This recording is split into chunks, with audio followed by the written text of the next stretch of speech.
for your thoughts, cause I'm a millionaire. Try to pay you off, but you don't really care. Wish I could see you straight through ya, right underneath everything in it for ya. Shoot straight, not blank, some kind of hell. Go round and round in a carousel. You got me dizzy, tripping, falling on the ground, yeah. You're a blank page, I'm a white canvas. Who knows what we could be together? Wet paint caught you red-handed. Who knows if this'll be forever? Run me under water, okay, let me be candid. This won't be forever.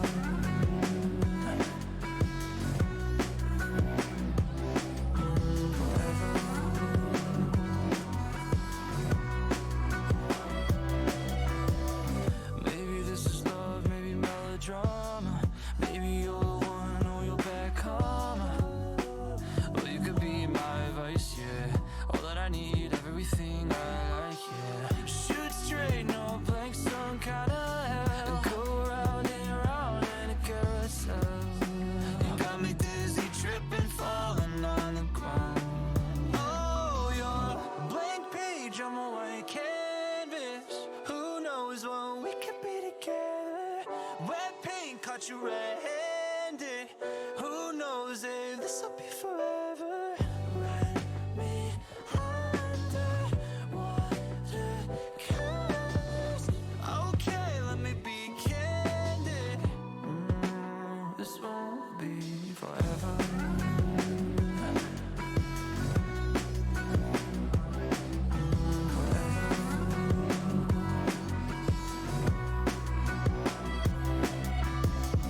No high, no chase. Can't say I never was honest. Lights on, no games. I know I'll win. Oh, you're a blank page, I'm a white canvas. Who knows what we could be together? Wet paint caught you red-handed. Who knows if this'll be forever? Run me under water,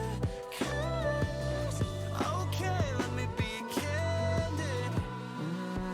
This won't be forever.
Welcome, folks, to Runeterra Academy, the freshman featured match of the evening, of the week. I am your play-by-play caster for the evening, Arlant. I'm joined today by True Tobega on color. Hopefully, we can bring you some interesting, exciting games as Crystal Cave Gaming 1-0 goes up against Goon Squad Gaming Iota, which is a mouthful of a name. So we will be hereby shortening it to Goon Squad, who is unfortunately 0-1 in the standing so far. But either way, both teams still have a very strong fighting champs, I feel like. True Topeka, what do you think about the matchups today? Yeah, and like you said, one of these teams might be 1-0, the other one's 0-1. But what that also means is it's really early on in the season, right? Mistakes can be Mhm. made. So in the case of Crystal Cave Gaming, they want to keep winning. They want to build up a strong record for themselves or a buffer zone in case they do take a loss somewhere down the road.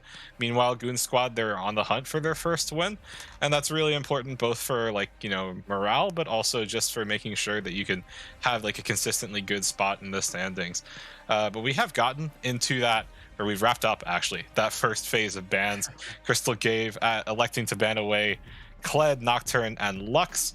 Goon Squad, on the other hand, taking away a bit more CC focused picks with the Amumu and the Leona, but also the Mordekaiser, something that can be just really bully matchups in the top lane. Mhm.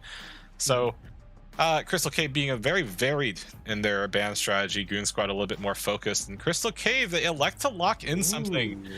that I think is a bit interesting to lock in so early, which is the Trundle. Yes, it can be flexed to a variety of different positions, which is something that is a hallmark of strength for a Trundle pick. But most people wait for the Trundle pick to Mhm. come through. They want to pick it in response to something. You pick it to Absolutely. counter like Giga Tanks or just champions that can get a lot of bonus armor and MR, like a Leona, like a Sejuani. So very, very interesting move from CCG to take the Trundle first. Goon Squad, they were very fast with their lock-ins Yeah, though. absolutely. Instantly going. Like instantly. Time to pick. Okay, lock in the Jinx, lock in the Diana. Fairly Mhm. high tier picks, fairly popular picks right now as well. And okay, and there's Crystal Cave's Ooh, response. interesting, interesting. Which is something you don't see very often. I know that a lot of Not at people are all. still favoring that like AP-ish build. It's a lot of fun, from what I've heard. It can give you access to different damage and a slightly different play style of Twitch. But then Galio, something that I would imagine is a direct response to a Diana lock-in, right? Mhm. Because if a Diana just tries to lunar rush her way inside to inside the backline, Galio can be there to heroic dive, taunt up, make sure Diana gets CC and doesn't get her combo Absolutely. off. Absolutely, and you're 100% right about the early trundle. That is usually really something reserved, for the counter pick, for the Xin Zhao matchup, for the J4 matchup, matchups he can bully and invade early. Not Hmm. something that you see, first pick, right? That means you give up the super strong picks in the Zeri and in the Jinx, both of which the top two ADCs right now, and you're gonna lock in the Twitch, so they have to have like some sort of strategy. Up their sleeve, right? They when you pick Yeah. Trundle, Twitch, Galio so early, you have to have that strategy, or else your draft is just looks like it's falling apart. But on the other side, for Goon Squad, they're taking away the Camille, and all those picks, they have an identity. They have a really strong. They have a really strong idea of what they're going for right here. The Diana locked, the Jinx locked two power picks, along with the Nautilus, a strong engage support, right? So now they may be looking for Yasuo or something to round out the comp and force the Galio into the support role instead of into the mid lane role, right? Um, Yeah. and then they're going to round it off with a counter pick top, I have to imagine. Yeah, I mean, that would make a whole ton of sense. We are still in those bans, and to break those down, Goon Squad taking away, an ease of engage, something that can synergize super well with a Gallia pick and the Camille, but also denying increased scaling that CCG could have access to by taking away Veigar. Veigar receiving a notable buff to his ability to stack up AP, if he last hit cannon minion with Baleful Strike, his Q, he would actually gain, 3 AP off of that, which caused a lot of headaches for a lot of people because Veigar would end up scaling up that much faster.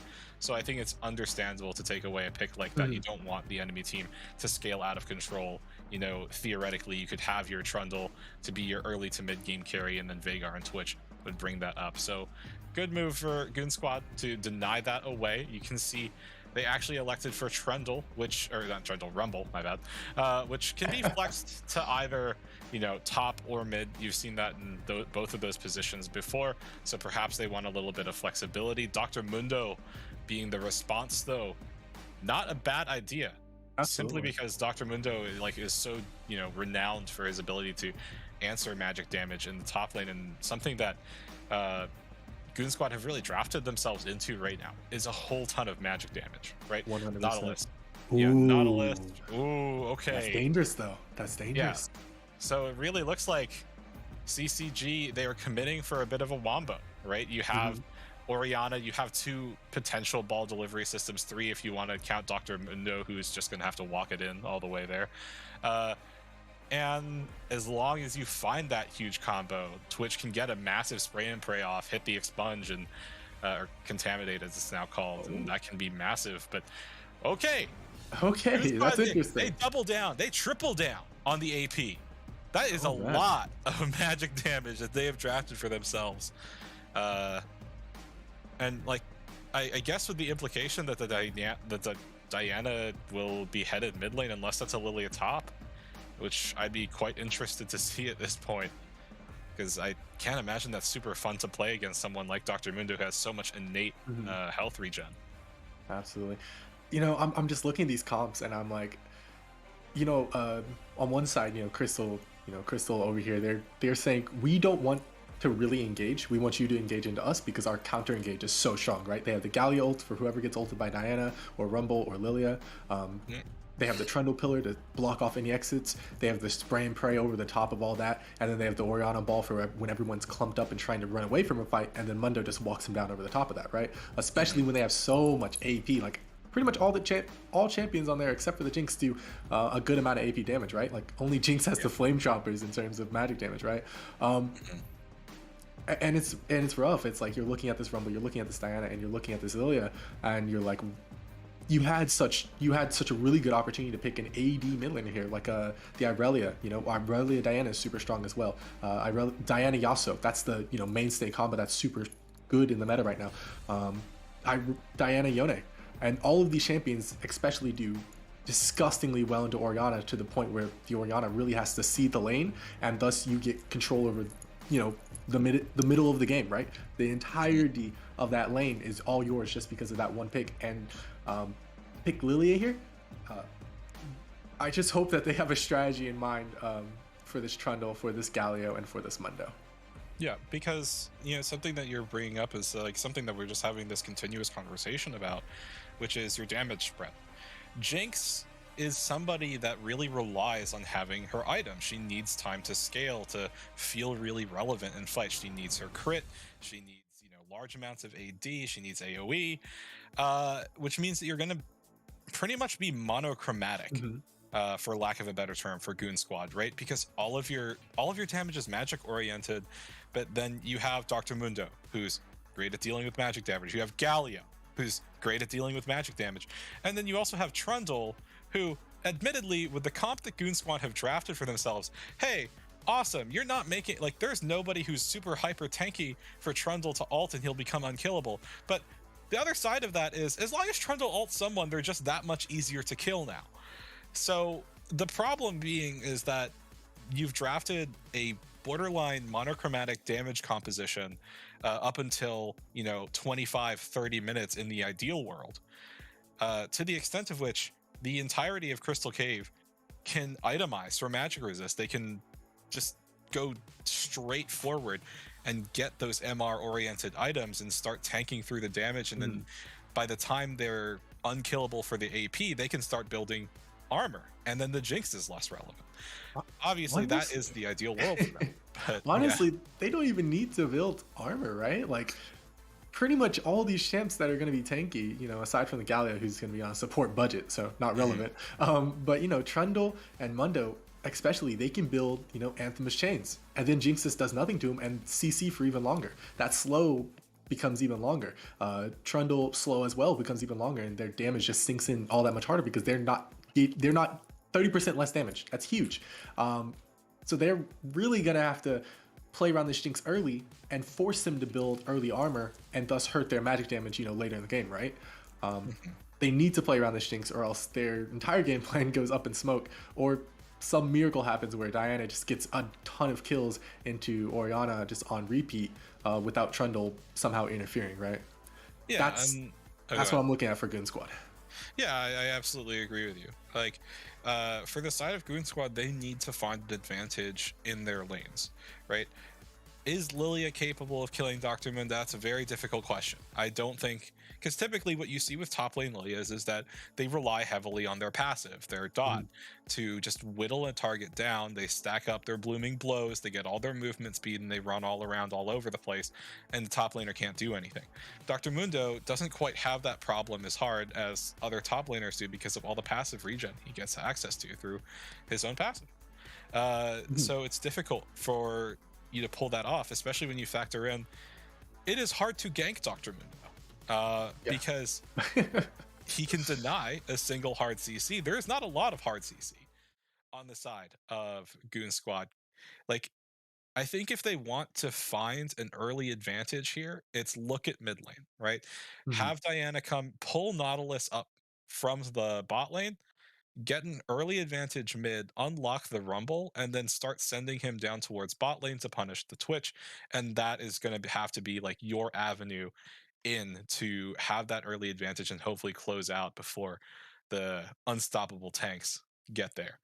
Absolutely. And I'm eager to see how I really am eager to see how this I'm looking most importantly at this Twitch, right? At the end of the day, Mhm. no matter how much everyone else on the squad tries to do, it's still the AD carry who's going to have to, position and kite correctly and play with, on paper, a weaker champion. Because at the end of the day, Twitch is far weaker than Jinx, far weaker than Zeri, Aphelios, I can go on and on, right? So I want to see how Twitch, sometimes dubbed the anti AD carry, how he can play into this team comp and how he can avoid getting caught because there's so many area of denial tools. Like you have to avoid the entirety of Lilia, you have to avoid Rumble's red carpet, you have to avoid Nautilus hooks, knockups, and him just walking at you. You have to avoid Diana dashes, 2 dashes, maybe 3 if she goes Proto Belt and her ultimate, and then you have to avoid getting hit by Jink rockets throughout all of that, right? So Yeah. it's really going to be on the back of this Twitch to pull something out of the hat. Yeah, I absolutely agree. Twitch is just really hard pressed to survive against so much AoE, like you mentioned. 100%. But with that, we will take it to a quick break while we wait for spectator delay. Don't go anywhere for this exciting game one between Cave Gaming, I almost said Cove, and Goon Squad Gaming Iota.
Freshman, sorry, Runeterra Academy, the freshman leagues. I am again your play-by-play caster for Evening Arlant, and joined by True to Vega in the color caster role. We're looking at Crystal Cave Gaming versus Goon Squad. Walk me through their opening strategy here, True to Vega. Well, it looks like both teams just going for fairly standard 5 point at the moment. You can see Chubby Charmol here, probably going to walk forward. Ideally, you want to get your ward down at least on the Raptor camp, although looks like he walked forward, saw King Kraus, and was like, never mind. So, you know what? It's a standard 5 point. There's some pings going down to the bot lane. Oh, Temic needs a little bit of damage, putting a ward down. That's not a very productive ward. But the thing is that he does want to back, so you get your back off, swap to sweeper. That way you can sweep out jungle, like lanes when you want to go to gank them. But we did notice a few things as far as Rune's setup here goes. Lemon Sap electing to go for Arcane Comet, which is something you don't typically see on Orianna. More often, it's Phase Rush or even Summon Airy. But perhaps because he feels like, or Lemon Sap feels like they have an range advantage in the mid lane, they can make use of Arcane Comet to a strong degree into a Rumble matchup. But also to talk about that Rumble matchup. Only match for girls. Electing to not go TP was a slight surprise to us, although I think both you and I concluded that in mid lane it's a bit more acceptable to not have that TP, although Ignite might not be the move because you're laning into range. But otherwise, things seem fairly standard as far as early runes and itemization go. nothing terribly surprising or standing out super hard across all 10 champions here on the Rift. Absolutely, you're 100% right about that. And the only thing I would say, besides the Orianna with Arcane Comet, that's kind of weird, is the Rumble with Arcane Comet as well. Don't really expect to see him getting much poke down using it. Maybe Conquer or Electrocute would have been a little bit better for this Rumble here, but either way, um, can't fault the man too much. As we see the Diana pathing, opposite looks like of this Trundle, or originally would, or actually they're matching. It looks like this Yeah. Trundle has a really interesting path. He's went Walking red. all over the place. Yeah, he's kind of walking all over the place. Went red into blue into his own Gromp into wolves, and we're gonna have to see where his first gank ends out because I don't even think I can predict this right now. Yeah, I mean he's also gotten spotted on the wards that were thrown down, right? So it's a pretty awkward spot to find yourself in, because hey, the enemy jungle knows you're taking some sort of weird path. They also know your raptors haven't been cleared, but it looks like Lendl probably just gonna go for that top lane rift or scuttle crab. I was gonna say rift scuttler, and that's not quite right. Very interesting pathing. Oh, he's going top. Oh, it's actually. looking like it's gonna be a gank. Yeah, one hand has to try and get out here. Has flash, still has phase rush up, trying to proc it, but doesn't get it off in time. That's going to be the flash after, and C9 handful taking it down. Or sorry, Lindel taking it down. That's going to be first blood giving over to top baller right there. And that is a very, very nice feeling for this Mundo. Absolutely. Although you can definitely say it's 2 flashes burned for one hand. One hand might be burning TP to get back to lane here. It doesn't look like it though, just because the wave is shoving towards top baller. So not necessarily losing off a whole ton, depending on where exactly that wave is. But yeah, not a great time. You and I felt like that was a pretty weird path for him to take, and Lendl found the opportunity for himself. They got that first blood. Nice little advantage there for Crystal Cave Gaming. But Absolutely. yeah, otherwise, one hand there. Yeah, that is not a back that feels good. You just Absolutely you not. got boots and 2 control wards. Well, hopefully this time he pays attention to his warding because he was the one that put the ward down that spotted out Trumbull, and they did ping it, so they knew he was topside. And it's 3:15, right? That's generally when you should expect junglers to show up, right? Yeah. The Rift Rift Scuttler had just been spawned. He was either taking it or he was on his way top. There was no real other options unless he was again continuing that weird path towards his Raptors for whatever weird reason. But still, not a good feeling to get it onto the Mundo, right? Not the Mundo loves that early magic resist, especially into a lane where he can absolutely abuse it, and already off to a rough start for Goon Squad, but maybe they can make something happen with all this priority bot they have as this Drake spawns. Yeah, you can see there for Goon Squad, they have the river warded up. They have the Tribush entrance warded up as well. So they'd be very comfortable, at least looking for an angle on towards the dragon, with the exception of the wave pushing in to only magical girls there in the mid lane. Like something that you can really observe here though is that only a magical girls constantly getting the stacks up, trying to go in with the flames, like his flamethrower there. But the problem is Lemon Sap's flash just got burned, by the way, after Yeah, after Timix you goes said up. that. But the problem for only magical girls in the straight 1v1 is that the moment he tries to get aggressive, Lemon Sap just puts the shield on himself, and that also gives him not only the shield but the increased magic resist, which is that much more annoying for Rumble to have to deal with. So yeah, sure, you might proc that Arcane Comet, but it's just less meaningful in this matchup as it goes on, especially because the Orianna's content to just sit back and farm. You can see all the potions in Lemon Sap's inventory. It's here as well. So totally content to just farm it up, stack that tier up. But while things have been going pretty well for Crystal Cave. Oh, wait, that's Orianna Shockwave. ult in the mid lane, and that's going to be Trundle right there. This is burning only Magical Zero's flash, and that's going to be the red carpet going down. Lemon Sap on his own Trundle pillar. He burns to death. The Ignite actually being used in this lane to pick up a kill for the Rumble. Oh, no. Oh, anti-synergy. That This is textbook case right there. Not a bad idea, though. It looked pretty darn good. Not. For only it looked pretty darn good for Lemon Sap and Lendl there, but then only Magical Girls throws down the equalizer, and it certainly lives up to its name, turns the fight around. with a little Ah, bit of help from Lendl. And yeah, so 1 kill apiece now off of some, let's just be honest, miscoordination there from Crystal Cave Gaming. And hey, you called it as you did earlier. CCG unable to do anything as uh, Drake other gets teams picked able up. to get that red Drake, or not red Drake, Ocean. Ocean Drake. There we go. Yeah, Ocean Drake. I was looking at Um, the health bar. It's like that's it is red. That's fair. But yeah, they're able to pick up the Drake. Very nice feeling. And this Diana is just scaling through the roof, doing exactly what she wants to do, letting her lanes pretty much just solo farm. Get up to the point where they can actually assist her in her ganks whenever those do come around. But she doesn't really want to gank before 6 ooh, as Shelby flash. Chernobyl flashes in here, and the Orianna doesn't have flash for himself. And right as I say it, Lemon Sat gets picked up by only Magical Zeros with the ability usage of the Diana ultimate. As we look for a play here in the top side, Cream Cross goes on the one hand. He's trying to look for the double sleep, doesn't get it, only onto the Mundo. It doesn't even matter. He has a spell shield. They're going to be walking down one hand here, but his flash is almost up. Maybe he can outplay it. Maybe he can proc the phase rush here. It doesn't even proc. It doesn't even get close, and he's going to get ignited up by the gap, and it's looking like he's going to be dropping here. Although he does have the booming blooms, he's Ooh. dashing around, and it doesn't even matter because Galio flashes in. King Kraus, not entirely sure you need to burn flash there, especially considering the fact that Lendl is there in the river.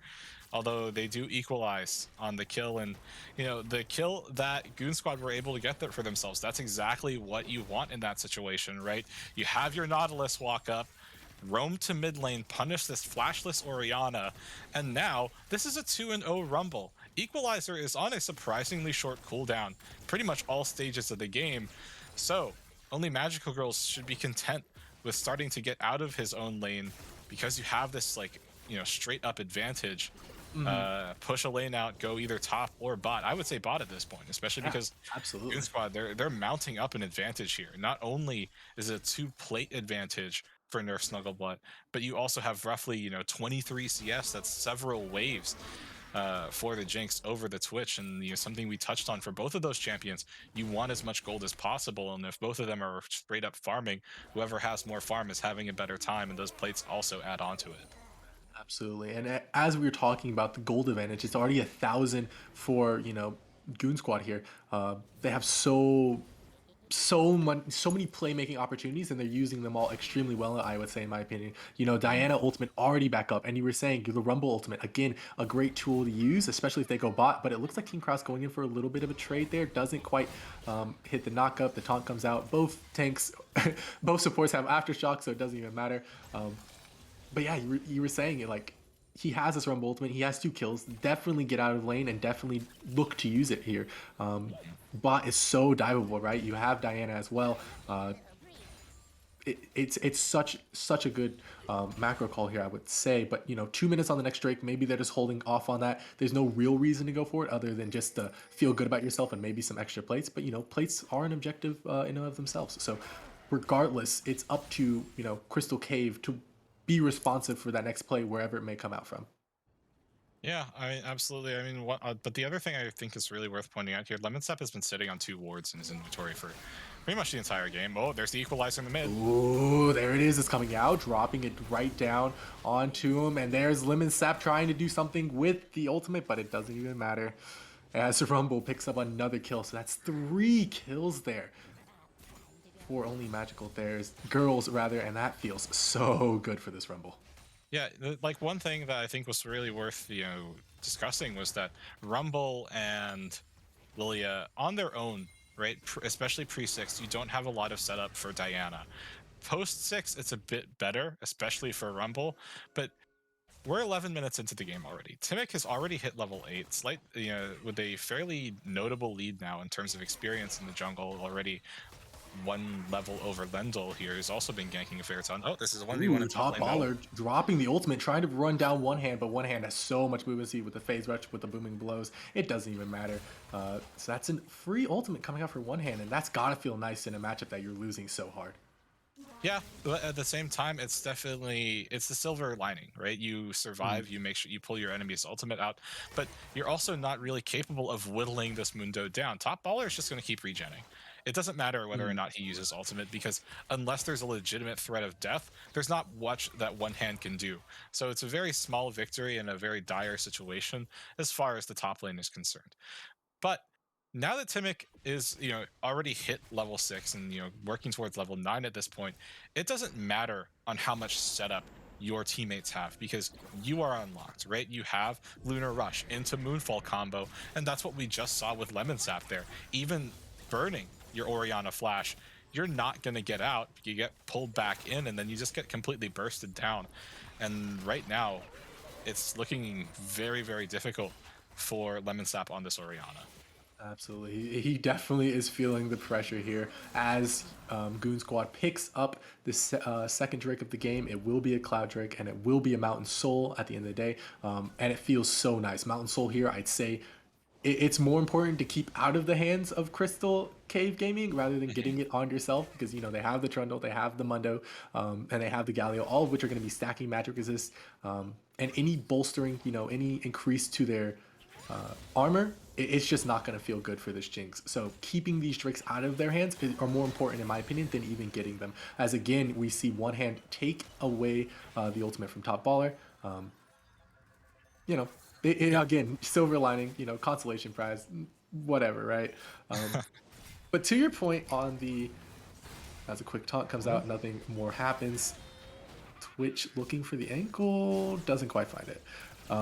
But to your point on Lemon Sap not having a good time here, they're very close to CS, right? It's only This might one be a dive CS bot lane, different. by the way. It You might can see be only magical girls coming down. Yeah, this should be a dive. Definitely ping should be coming out for each other. They do see it. That's going to be Chubby Oh, Chernobyl with the ultimate. That's going to be the flash out from the Galio, but that's going to be a great three-man taunt. Oh, man. 3-4-man taunt. Very nice. And the Twitch ult over the top. Top Baller burning his own ultimate, burning his own teleport to get down there in time. And it doesn't even matter because nothing comes out of it. Just a few blown ultimates and no flash on the bot side, though. Yeah, that was a beautiful taunt from King Kraus. Like 4-person taunt, completely stopped up all the aggression. Yeah, sure, you both burn your flashes, and Zyphus also has to burn heal. And when you look at it, right, other team doesn't burn a single summoner. I think with the exception of Nerf Snugglebot's Exhaust, like that's the only summoner that's used. Oh, that But feels great. Yeah. like that's fine. You kept your Twitch alive. Twitch still hasn't died yet. So yes, Twitch is definitely at a disadvantage, but that's something that we kind of expected headed into this game, right? That Jinx is a stronger ADC than Twitch is at the moment. So it's like having a deficit, a-okay in the books of Crystal Cave. What you don't want is your Twitch to just get completely stomped into the ground, and that's what they that's what they prevented rather, by keeping him alive right there. But when your team seems to be a bit down in the dumps, you try to hammer the weak point, but it looks like Might be Goon Squad, they've top called it out. They side. know what focus should be away. here. Oh. Nothing too much comes of that. They saw the play coming. They were able to react in time, but it looks like they're just gonna tank up this quote unquote Twitch damage. He's forced to run away in hiding. He's scurrying away here. Jinx just taking the turret directly in his face. Now that the first turret is taken, what is the macro from both sides? Well, what are the rotations? What do they look like? Well, I mean, for the side of Goon Squad, they're content, taking more and more away from Zyphus here on this Twitch. They're pressuring him, but I think the next really, really important thing that Goon Squad want to do is make sure that they can take the mid lane tower, start opening up the map much more, because the outer turrets and top and bot, those are important, sure, but once you take that mid lane tier 1, it's gonna open up the map and help you ward so much more aggressively. It looks like there might be a fight over this Rift Terror. Ooh, one hand getting hit by the Orianna ult, but that's only one person. Twitch getting caught in the middle of the Moonfall, exactly as we said, but he's forced to flash out by Timo, but he's gonna drop anyway. That is gonna be Chubby Chernobyl flashing directly on the women's side, but he's in the middle, he's all alone. Nerf Snugglebot getting hit by the Mundo Q. He's slowed a little bit, but it doesn't even matter. But that's going to be Timok getting taunted up. But Lindell also too deep. Both junglers looking like they're going to fall here. And that's going to be Ignite. Nerf Magical Girls flashing out to safety there. And that is going to be a evenish team fight. I can't say which side really won or lost there.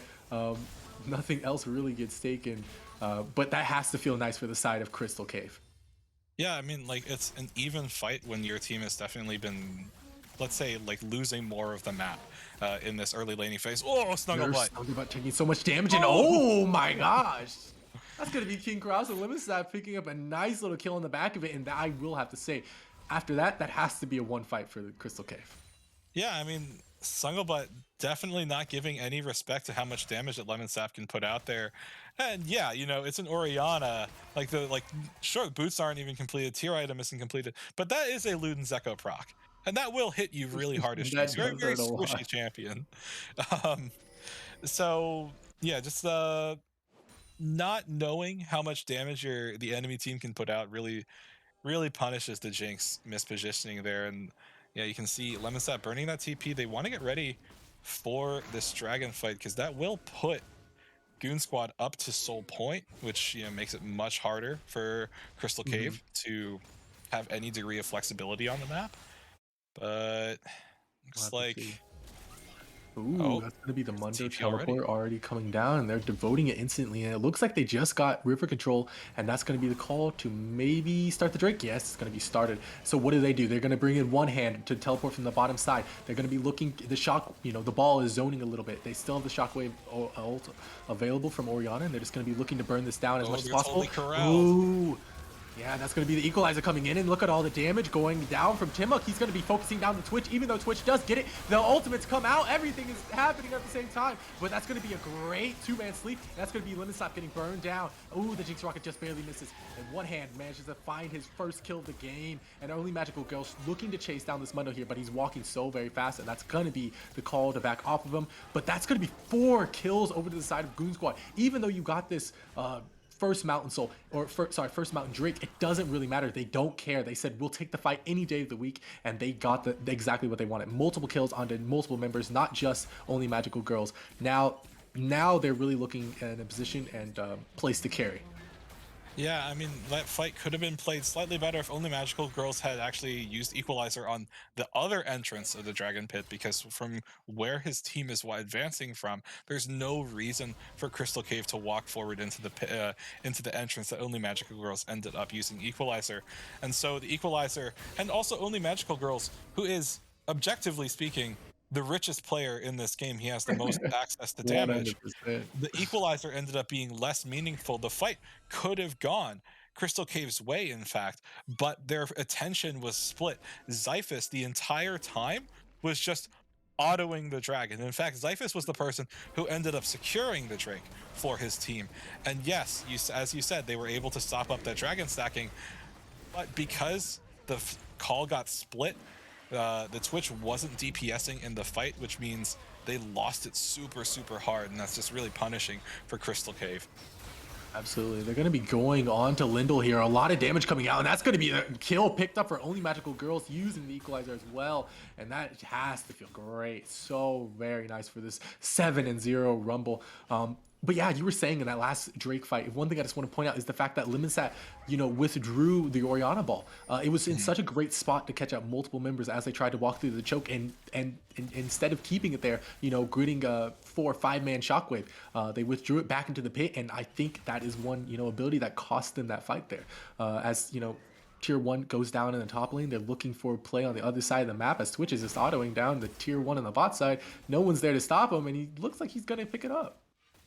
Yeah, Xiphus should wrap up that Tier 1 turret there, but it does open up a little bit of a problem for Crystal Cave, right? Because yes, you've gotten the 2 side lane outer turrets, but it's less comfortable for you to try to walk up into the enemy jungle, try to contest vision when their mid lane outer is still up. So I think it was a bit of a, this might just be a Chubby fight. Chernobyl. Ooh, no, that is going to use the Galio ultimate. That's a great bait right there. All you have to burn is the Ignite and ultimate from a support, and I'll take that trade any day of the week. Oh, that sucks. Yeah, I mean, especially because depth charge for Chubby Chernobyl is up again. Its cooldown is so significantly shorter than Hero's Entrance for King Kraus, right? 100%. Especially because Hero's Entrance is what you want. Oh, Whoa! Jimmy? Question mark? Yeah, you can even see his own teammates pinging him. Yeah, that's where you flame the jungler right there. Like I see what you're trying to do, but he was trying no. to 5-head that flash super hard.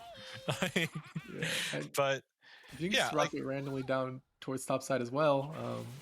I'm not quite sure what's going on, but maybe there's a game. it'll come back up. It's fine. It's Yes, fine. it'll be there. It'll be there. Let's not worry about the flash. let's not worry about the Jinx ult, okay? You know, you're ulting for mental supremacy. Effect. Yeah, yeah, Yeah. yeah. You're just expressing dominance. That's all it is. But otherwise, you know, taking a quick look at gold, yeah, like as even though things have been going pretty darn well for Goon Squad, their lead isn't as hard as it could be, especially when you consider they have a 7-0 Rumble. Mhm. 3K gold advantage is definitely a notable one at 22 minutes into the game. But you would think that with a 7-0 Rumble, right, especially because laning phase is very much over, don't just play around neutral objectives. It's something that you Mhm. see a lot of teams kind of do until you get like into the upper and upper levels of play. Don't just play around neutral objectives. Use the leads that you have. You know, get aggressive vision into the enemy jungle, or you know, make sure that lanes are getting pushed. Don't just mill around on the map. You know, be proactive and aggressive with the lead that you have, especially because Goon Squad, they are on a bit of a timer, right? 100%. There are the 100%. tanky champions there, and like they are very much incapable of killing top baller unless he gets focused down. Ooh, We saw it in the last fight around that dragon. He was just tanking up ooh. damage.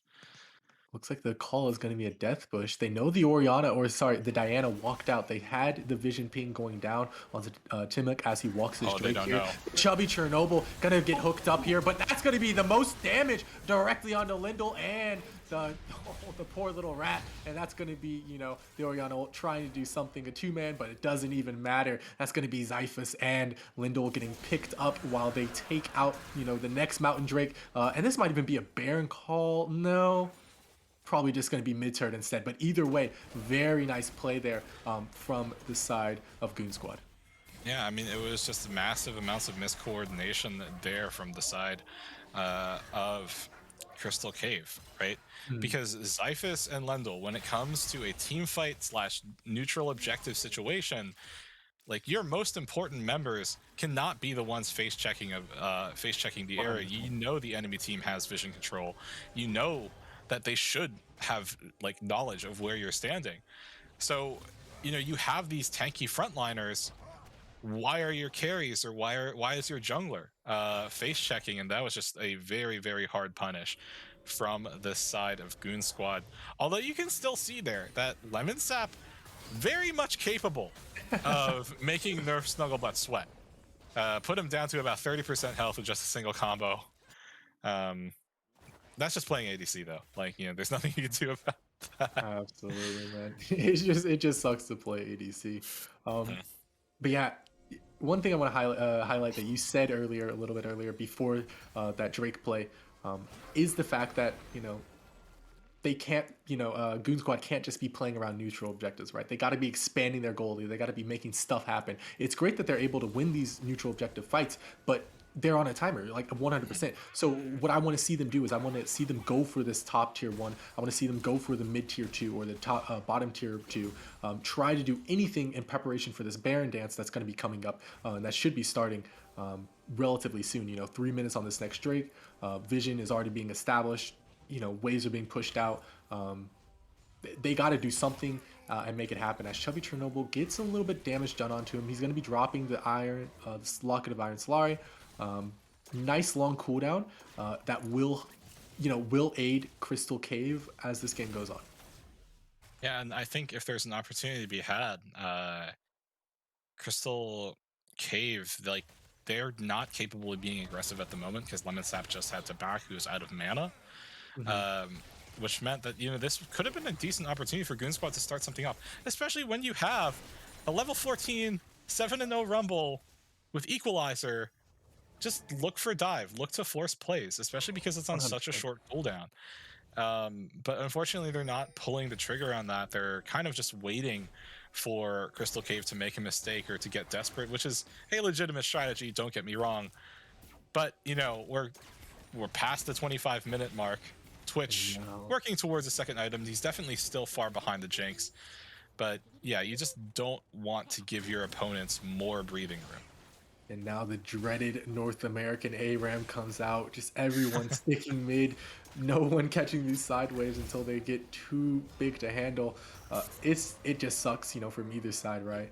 You Mhm. really want to be spreading the gold out as much as possible. You really want to be trying to, buff up this Lilia who's really weak right now. You want to be not sharing the gold with the Rumble and Jinx here, and Crystal Cave has the right idea of it, right? They haven't had Oriana in this mid lane for a while. He's been all over the map farming bot side, top side for Lemon Sap here. So it feels good for Lemon Mhm. Sap, but everyone else, they're sharing all this gold. And when you're so far behind as a team, that's just not what you want to be doing. Yeah, absolutely. And to discuss a bit about Lemon Sap comparing over to Only Magical Girls here, you would think, 7-0 mid laner versus 1-4 mid laner, it should be a massive, difference in the amount of damage and gold they have access to. But because Lemon Sap has actually been farming tremendously well in relation to pretty much everyone else in the game, he's only like 400 down. That's Yeah. not a whole lot when you consider the fact that Only Magical Girls is 7-0 with a 700 gold bounty. So the farm that Lemon Sap has been getting for himself in those side lanes just constantly over and over and over again has actually made him a threat in his own right. Working on so much magic pen in addition to that. Like, look, you Absolutely. like the boots, the Ludens, also working towards a void staff already. It's gonna be very, very difficult to survive like a full burst combo from an Oriana, who, like a lot of people don't look at Oriana as like super strong burst, but when the combo hits, it is a lot of damage on It the right hurts a targets. lot. Yeah, top baller going to get his spell shield popped here. One hand in the top side, going to be looking to take down that turret solo while no one here to contest. And they're just going to be, conceding a little bit of this Drake control, objective control, as they look for the right angle to start a fight. One hand going to be teleporting onto the backside. They Ooh. don't see it happening. They're all corralled up into this corner here. And we're looking at Only Magical Girl 7-0. That's going to be a flash out by Chubby Chernobyl. That's going to be top baller just in his face. And they're just going back and forth. Zyphus doing a little bit of damage with this switch. And that's going to be an equalizer right across on the Lindor. And that's going to be a 3-man Diana ult. That's going to be a 3-man Nautilus. That's going to be, Lemon Sap trying to do something with the Oriana ultimate. That's going to be one hand soloing the back line. And what else could you ask for with this Lilia here? One hand getting the flash out by Lemon Sap, top baller, the only one left from his team, flashing, trying to get one hand, misses the Q, dodges the Jinx ult, but doesn't dodge the Jinx W, and that's going to be a Mountain Soul for the side of Goon Squad. Very well played from them. Yeah, Lemon Sap bleeding profusely, able to get away from the fight and back out. Somehow made it all the way to the tier 2 tower of Goon Squad in bottom lane, but was able to stay alive. Really decent positioning there from one hand, right? TPing into the tri bush and then coming up right behind them. Yeah, didn't find like a beautiful angle, didn't find like the massive swirl seed, but it did mean that one more time Crystal Cave, they got corralled, and Mhm. because of that they got punished. You saw the panic, right? They split. Lemon Sap and Zyphus completely split off from the front line, and they were just easy pickings for that Lilia, who's just been itemizing into pure damage and is able to. I mean, we, 100%. like the we saw it. She just bonked Zyphus into the ground. Um, yeah, and with that, like they're able to get the Mountain Soul, and as you called out, really strong to deny that soul away from this side of Crystal Cave. Mhm. But that also opens up game-ending mechanic in Elder, right? Oh, But absolutely. the other thing is like if you get Elder, you have to force a fight. If you Mhm. get Elder and you don't force the fight, then you're not making use of Elder. 100%. So Goon Squad, they're they're winning. They're just winning fight after fight, but they have yet to break the second tier of turrets. So they Absolutely. really need to make use of their advantage as it's mounting up here. Absolutely. They definitely need to look for those fights as, more often. Um, Yeah, one thing I just want to point out in that last fight, only Magical Girls, they had a pretty weirdly placed equalizer, but what made it so much better was the Diana over the top, right? Diana Mhm. pulled everyone into the equalizer and just made so short work of them. And one thing I do want to highlight is the Diana opted to go tank here, Nashor's Tooth Rush into Frostfire Gauntlet. So they're not doing so much damage. They're purely here just to drag everyone onto that, Rumble Ultimate and burn them to death with that, burn them to death with the AoE Jinx rockets. Um, that's all that Diana is here to do. They're not really here for the damage like we were expecting, but that's fine. You know, like Yeah. that's totally fine when you're sharing this much gold across the team. A truly, let's say, innovative build from Timic here. And when you think about it functionally, right, you can get that slowdown after you cast an ability. It makes it much more difficult for people to get away from you. Does Diana need that? Not necessarily. But Timic is definitely making it work, for the rest of the team there. Uh, oh, one hand? Okay, I don't think Top Baller needs Maybe. to burn ult there. He does burn it anyway, though, and that's going to be one hand, getting some free damage and free poke and a free ultimate again out from Top Baller. He's really, he's really trigger happy with these Mundo ultimates, using them quite profusely. He's very liberal with the usage of his 100%. ultimate. Oh, wait, Ooh, Zyphus is in a red very coin. precarious Yeah, he's spot. running away, and one hand's running up to meet him. They are pinging him off, but what can he do? He's running right into the middle of everybody. Okay, he's managed out. to skirt by with the invisibility from Twitch Pass, and that's a nice little feeling, juking everyone out here. Yeah, it definitely is, but survival is only going to do so much, right? Like one thing that I've definitely been vocal about is like, you need that Goon Squad needs to be proactive with their lead. They need to be more aggressive. They need to push. They need to punish, and they're definitely starting to do that. And on the other side of it is that Crystal Cave, they need to also find an opportunity for themselves. Yes, they've been surviving, but playing not to lose isn't going to destroy the enemy team's nexus. So they need to find the right opportunity. The other side of it is you need setup. Oh wait, They're right Goon on a Squad ward, doesn't and know they they're didn't on a even. ward.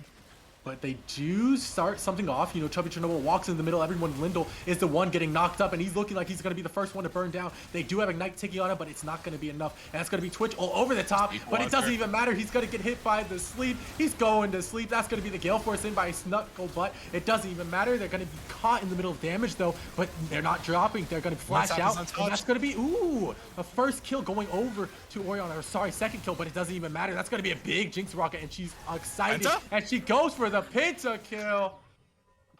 Oh, there's Snugglebutt. What do you guys do? Their ping's going on to the mid-tier 3, but they're also going for Baron. It's a split call. Either way, that's a nice feeling for this Jinx here. Yeah, absolutely wonderful feeling to get a pentakill, especially, when we were a bit critical of the Jinx pick, right? Because we're like, okay, this is going to take a long time for you to scale up. But hey, go figure. Nerf Snugglebutt, 35 minutes into the game, has those 3 items completed. And now you've lost a 700 gold bounty on your mid laner with Nerf Snugglebutt after that team fight, able to get a 700 gold bounty of their own. And yeah, this is definitely a situation where you feel very well positioned to close out, especially when you consider that the Elder Drake will be spawning in just under a minute here. And once more, like, I feel like it just keeps happening over and over and over again.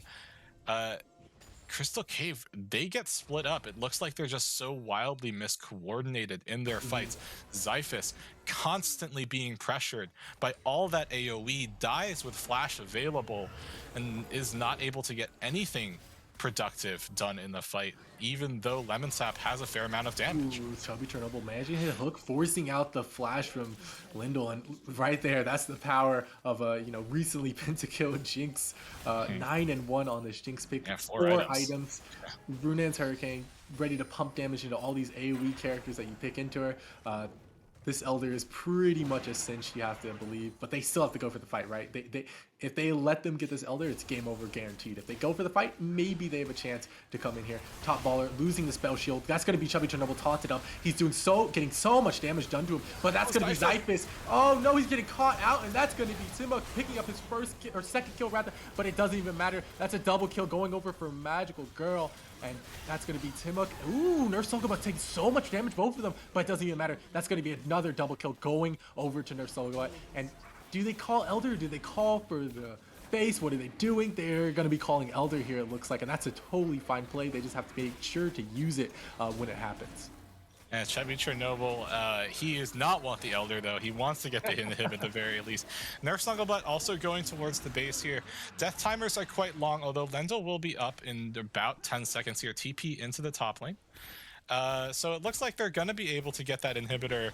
Not going to be able to end, but they do have both, end the game buffs, right? They have Baron, it's been ticking down for a little bit, so it's not going to last for much longer. But now you have Elder, right? Even if the entire enemy team respawns, just force a fight. And yeah, that's it. Going on to him, and they're going to be forcing the fight you were talking about all game long, and it's so much damage from just a few abilities and a few auto attacks. Nurse Snugglebot just healing up off those minions, using the Legend of Bloodline so much, and all they have to do is avoid the Orianna ultimate. Orianna has been injected so much gold, 1,000 gold from killing the Rumble in that one fight.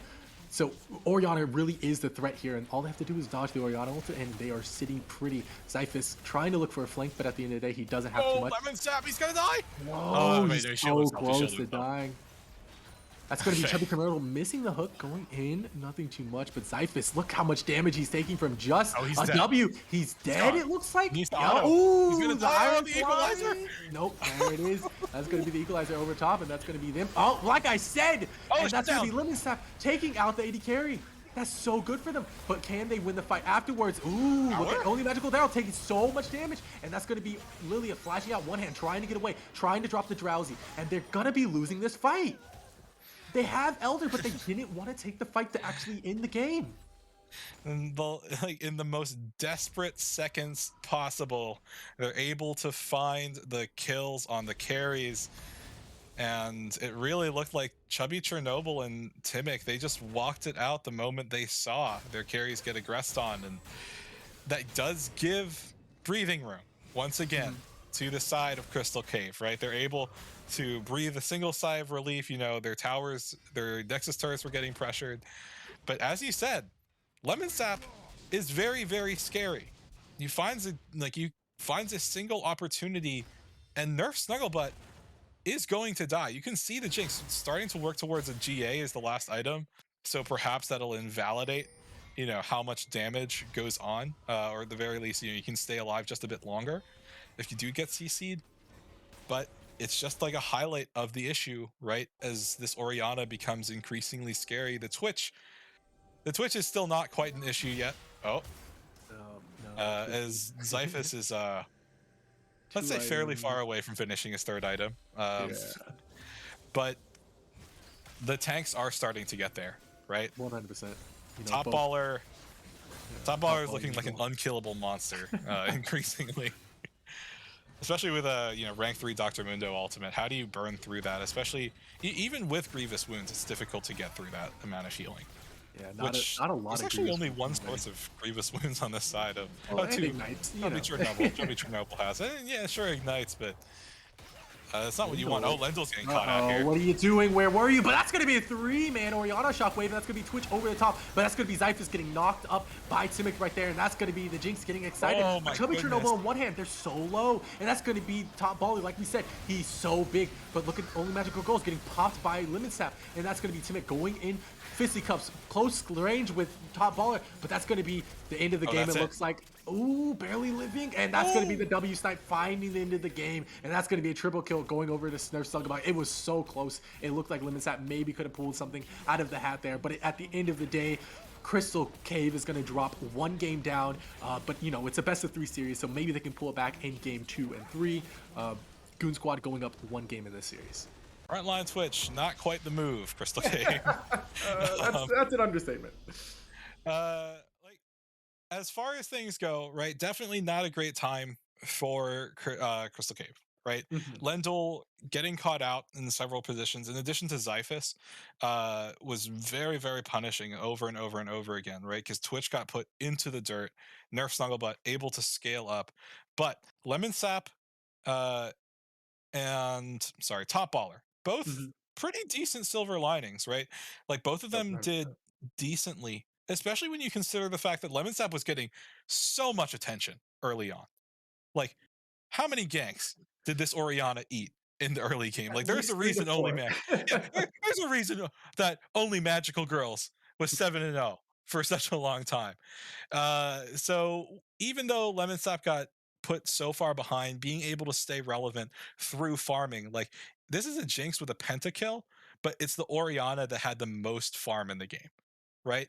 So perhaps Crystal Cave can work around their top and their mid laner in a better fashion, either make sure that Lemon Sap doesn't fall as far behind, or give them the opportunity to carry, and perhaps they can equalize headed into game two.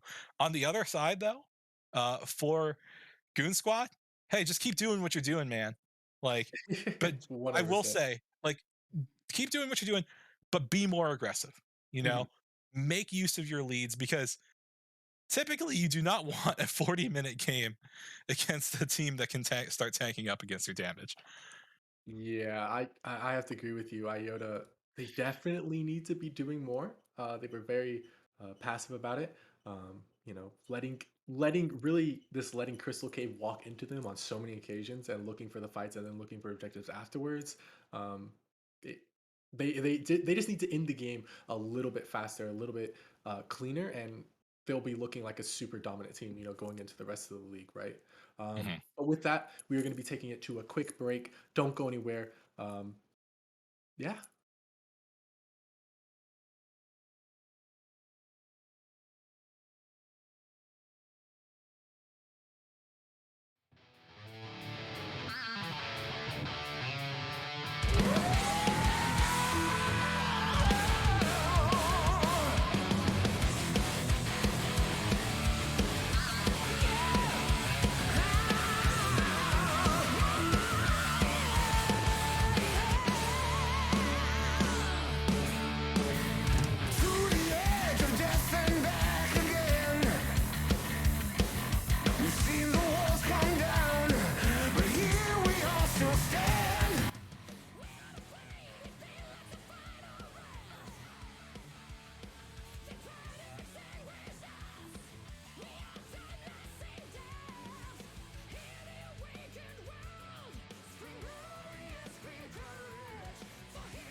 folks, to Runeterra Academy's broadcast of freshman class.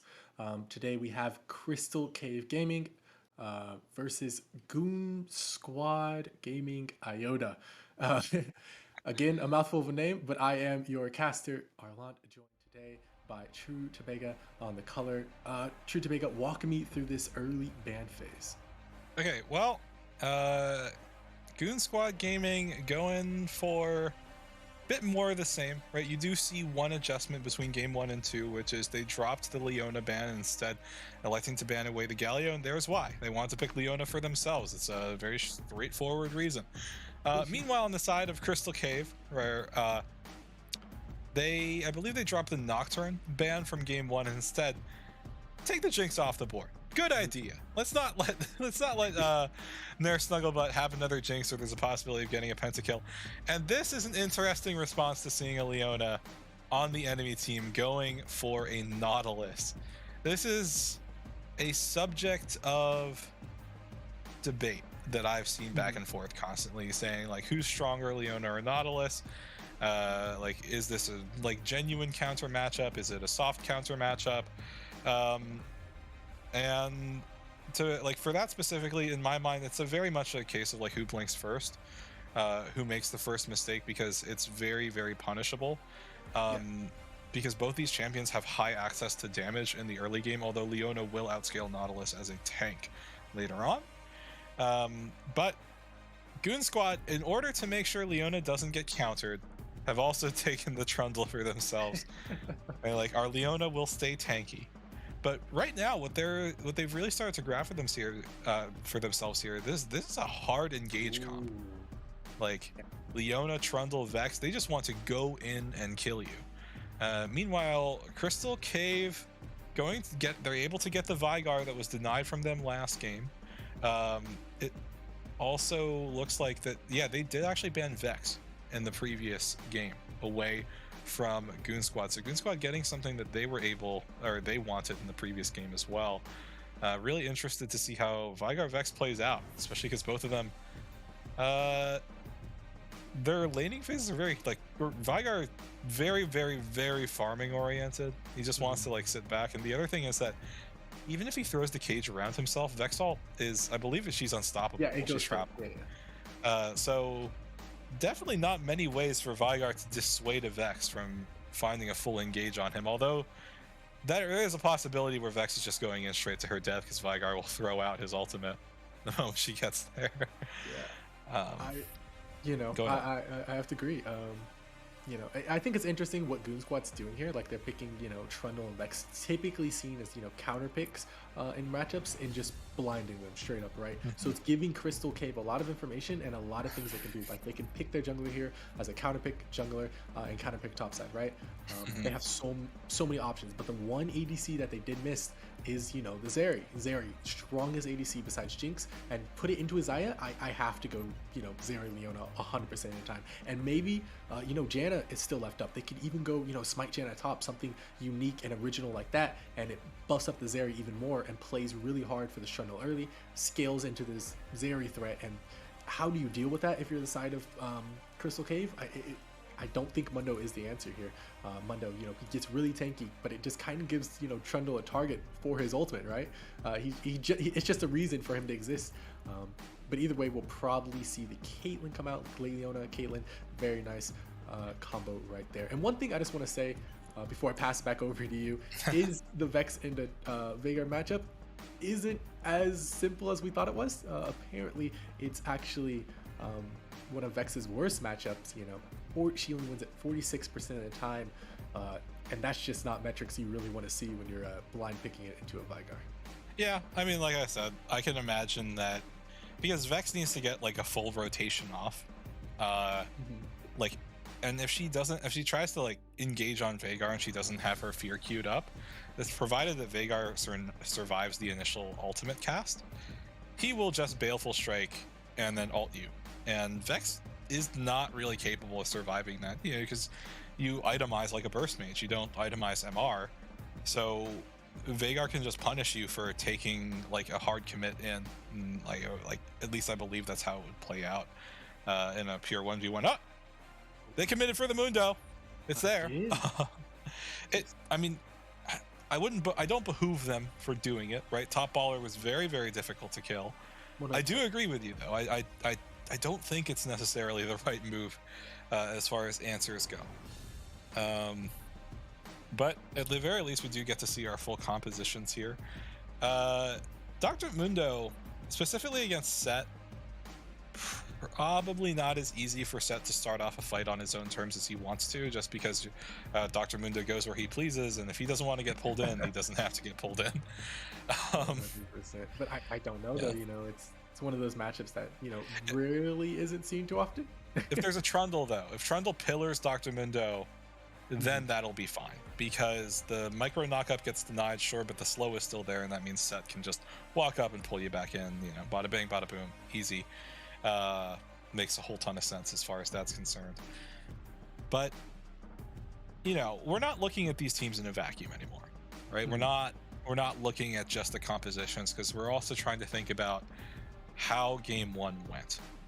And in that previous game, Goon Squad, they were able to find themselves an early advantage to play through, and eventually Nerf Snugglebutt just got continuously like stronger and stronger and stronger. Only died something like 2 times in the first game. 2 or 3 times, yeah. Yeah, 2 or 3 times, and ended up hard carrying through that. This time, it's a bit different, right? Caitlyn, although a strong AD carry in her own right, is not a hyper carry in the same way that Jinx is. Right. And as far as their late game scaling goes, it's probably Vex who scales the best as far as damage is concerned. Trundle, not super strong in terms of damage. Set, also not super strong in terms of damage. So this is a game where it's like post 30 minutes, once again, Goon Squad, post 30 minutes, your team should be like falling off. It's a bit different from last game, because last game Jinx could scale up. Now you don't have that. So if you find an early advantage, you got to hammer it home. You got to close out the game, because Vigar does scale up tremendously well. And it's also something that thing, yeah. yeah. And the other thing is that Xayah scales up really well too. And now she's not like a profound hyper carry, but we've all seen like a feather pull, like almost one-shot people, if not outright one-shot people. And if you hard commit onto a Xayah who has Feather Storm up, that's a very, very punishable situation. 100%. And yeah, you're 100% on the money there. They drafted themselves kind of into a corner, right? They've drafted themselves on a timer, and they have to get things going, have to get things moving. They have to play through this Caitlyn, in long lane scenarios as much as possible. And they can't just play how they did in last game, where they just played for Drakes, for objectives. They can't be doing that. They have to be playing more aggressively for turrets. They have to be playing more aggressively to push whatever advantage they do have. But one thing I will say they can take, Solstice in is the fact that Nerf Snugglebutt has proven that they can carry, right? They can carry on the Jinx, so why can't they carry on another lane dominant ADC, or even more lane dominant ADC in the Caitlyn, right? The Leona Nautilus Leona Nautilus matchup is so 50-50 that it's really kind of irrelevant here, and it purely comes down to the ADCs, and I have to give it over to the longer range and more early accessible damage of the Caitlyn. So bot lane, I think it boils down 100% to the bot lane, because top lanes doesn't really do too much. Set can't really pull back Mundo, can't kill him, and Mundo can't really do the same to Set. The mid lane, whoever ints first, I guess, really, they just have to be watchful for the jungle ganks. But really, bot lane is going to be so very volatile just because of the nature of Caitlyn into Xayah. And then it's all going to be on the Trundle to watch to make sure that Nunu and Willem don't get the opportunity to gank as heavily as they would want to. Yeah, I absolutely agree with you. Like we said, top lane is a bit of a wash, especially in a pure 1v1 situation. Maybe when you bring the junglers in to factor into that, it'll change a little bit. But mid lane specifically, Lemon Sap, even in last game, right? Lemon Sap had the most farm out of any other person in the game. Vigar is the champion that just wants to farm. He doesn't need to get takedowns, although he likes them. But I think that's also something that Goon Squad need to keep in mind, because Lemon Sap has already shown that he is totally content with, hey, you put me behind in lane, fine, I'll start farming up inside lanes. And this time 100%. around, it's definitely a champion that will punish you for letting the game go late. But more to the point that you were getting across here, I definitely agree with you. Nerf Snuggle, but on this, Caitlyn has much more access to damage very early on and should be able to control things. And as far as we were talking about with the supports, uh, like one highlight of that matchup is that Leona can travel through minions, right? Zenith Blade Yeah, travels through minions and therefore can hit whoever she wants. She doesn't have to worry about the minion wave. Nautilus, on the other hand, does have to worry about the minion wave. And because there is that like little bit of discrepancy between the two of those, Leona is slightly more enabled to find targets, especially something as vulnerable as Isaiah early on. 100%. Uh, yeah, I disagree with you across the board. Honestly, I'm looking at only magical girls to do what they did, last game on the Rumble and just run through the enemy team. But this time more aggressively, like get 7-0 and then expand it to 14-0, 28-0. Just keep going up the number chart, right? Just look to use it and end the game before the Vigar is one-shotting everybody with a single ability, right? But with that, we are going to be headed into a quick, break for the stream delay to catch up with the game. Don't go anywhere. Please stay.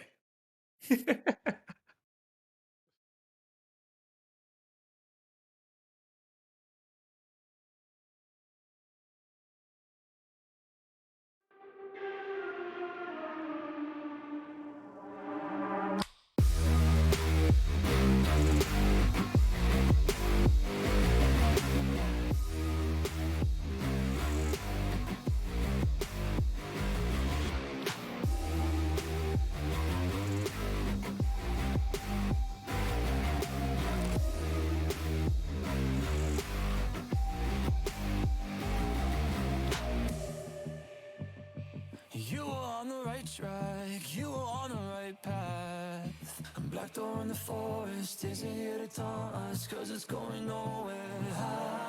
You gotta move on, cause shadows in the dark are always coming towards you. Red eyes in the night, you put them out of sight. Don't be paralyzed, move on to Nirvana or Shangri-La.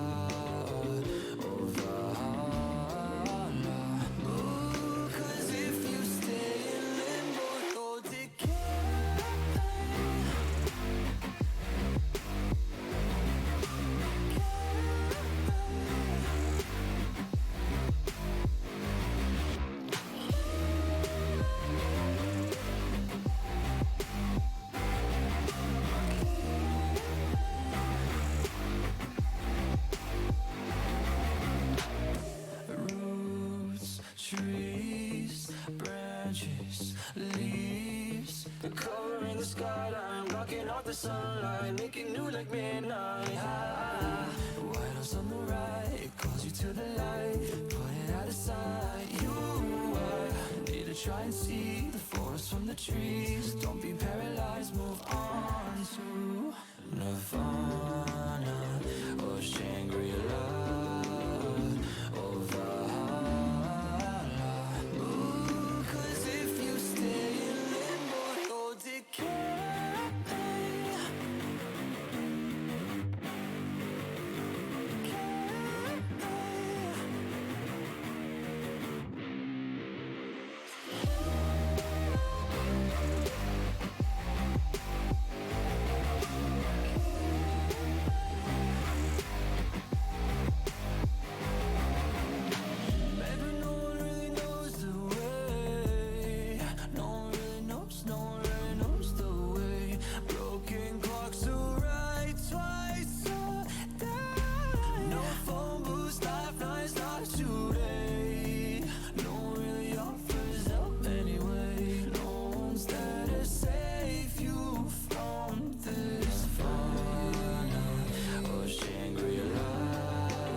welcome back to Runeterra Academy freshman class. Crystal Cave Gaming versus Goon Squad Iota, or sorry, Goon Squad Gaming Iota. I am your play-by-play caster for the evening, Arlent. I'm joined by True Tabega on the color, and interesting comps. Interesting ideas. One has an engaged comp, the other has a disengaged comp. Run me through both of them.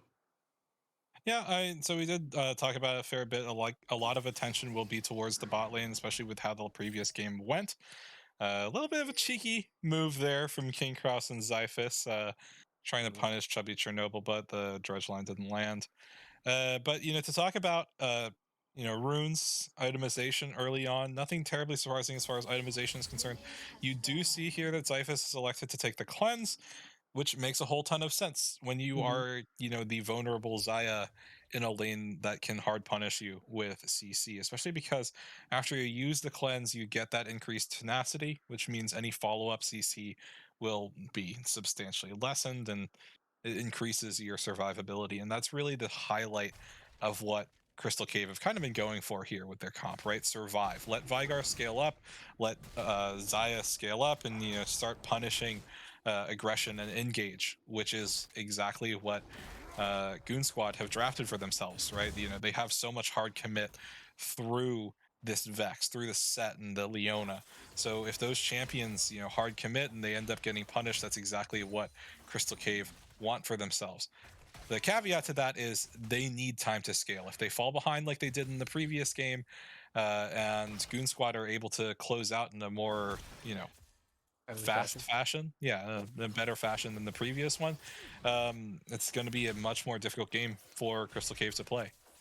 Absolutely, 100%. And counter to what we thought originally, it looks like Xiphus and King Cross will be the ones getting level 2 first, and thus getting the push first. And it looks like, yep, Nerf Struggle but Ooh. forced to flash out. They're still looking for a little bit of damage onto the AD carry there, but it doesn't even matter, as Chubby, Chernobyl and Nurse Snugglebutt hit level 2 of their own right. Again, the dredge line misses. King Cross definitely needs to 100% work on these hooks here. But one thing I just want to highlight, in the top side, one hand on an entirely different champion, Set versus Lilia. I want to see him do a little bit more in this lane than just get camped a few times and die and be pretty much useless afterwards. I mean, you can see it right there. He's being much more aggressive. Oh, that's a haymaker. That's a lot of damage. It Oh, looks like the first snowball? gank will be coming out. The new snowball, but they don't have the... Yep, they don't have the knockback yet, and that's going to be the heal coming out, trying to save Chubby Chernobyl, but he couldn't flash out. He was rooted up by King Kraus, then he was knocked up, and all the damage that just came out. I think he was even rooted by Xayah there. Had no real opportunity to flash out there, and even with the heal coming in from Nerf Soul, but wasn't enough to save him. Yeah, very good early move for Crystal Cave. Might be a little bit of a 1v1 here, although there shouldn't be too much kill potential between those two, and there isn't.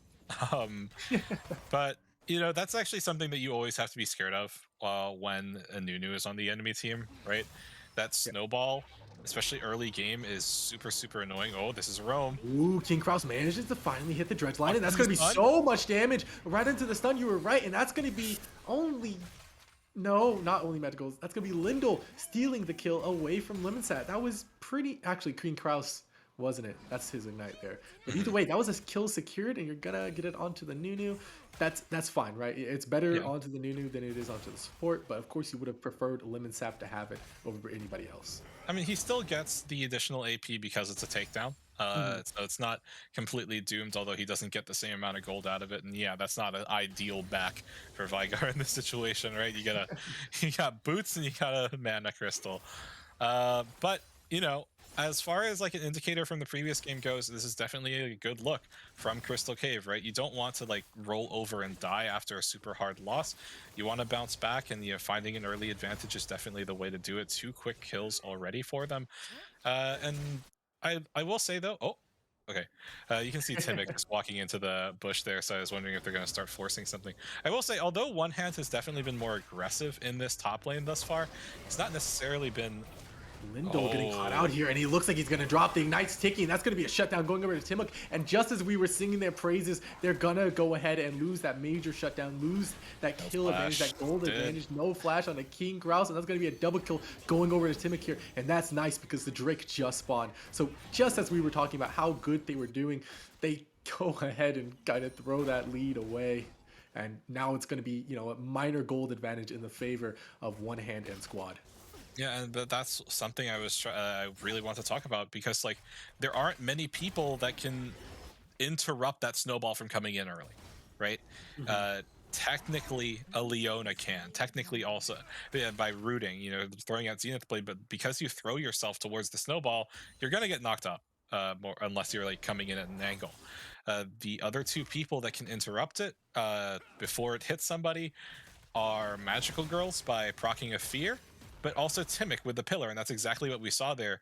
Lenzel got super hard punished for looking for another gank, and as you said, the gold lead kind of evaporated, and now that's a single dragon in the favor of Goon Squad, and I think the dragon score the previous game was 4-1. They were able to get every single dragon, I think, except the first mountain drake. Yeah. So definitely opening that up again as a potential win condition. And look at But how much King Cross is roaming here on the Nautilus.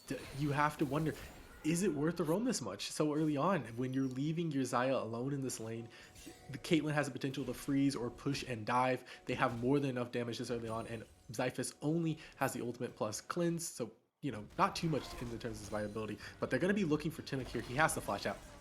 yeah, and there's No. the stop on the snowball. Oh, cage. Lemon Sap, Oh, there's the flash. Really great flash to dodge away from King Cross there. Lemon Sap burning his own flash, and that sucks as the Vygar, but it's fine, into a Trundle of all things to gank. But it still isn't a really good feeling situation for Lemon Sap. yeah, and the problem with King Kraus coming up to farm, right? It's not just that you're leaving your Xayah alone. That I think that was a bit fine, right? Because you did walk through the river. You know that Trundle isn't in there. Didn't put any wards down defensively.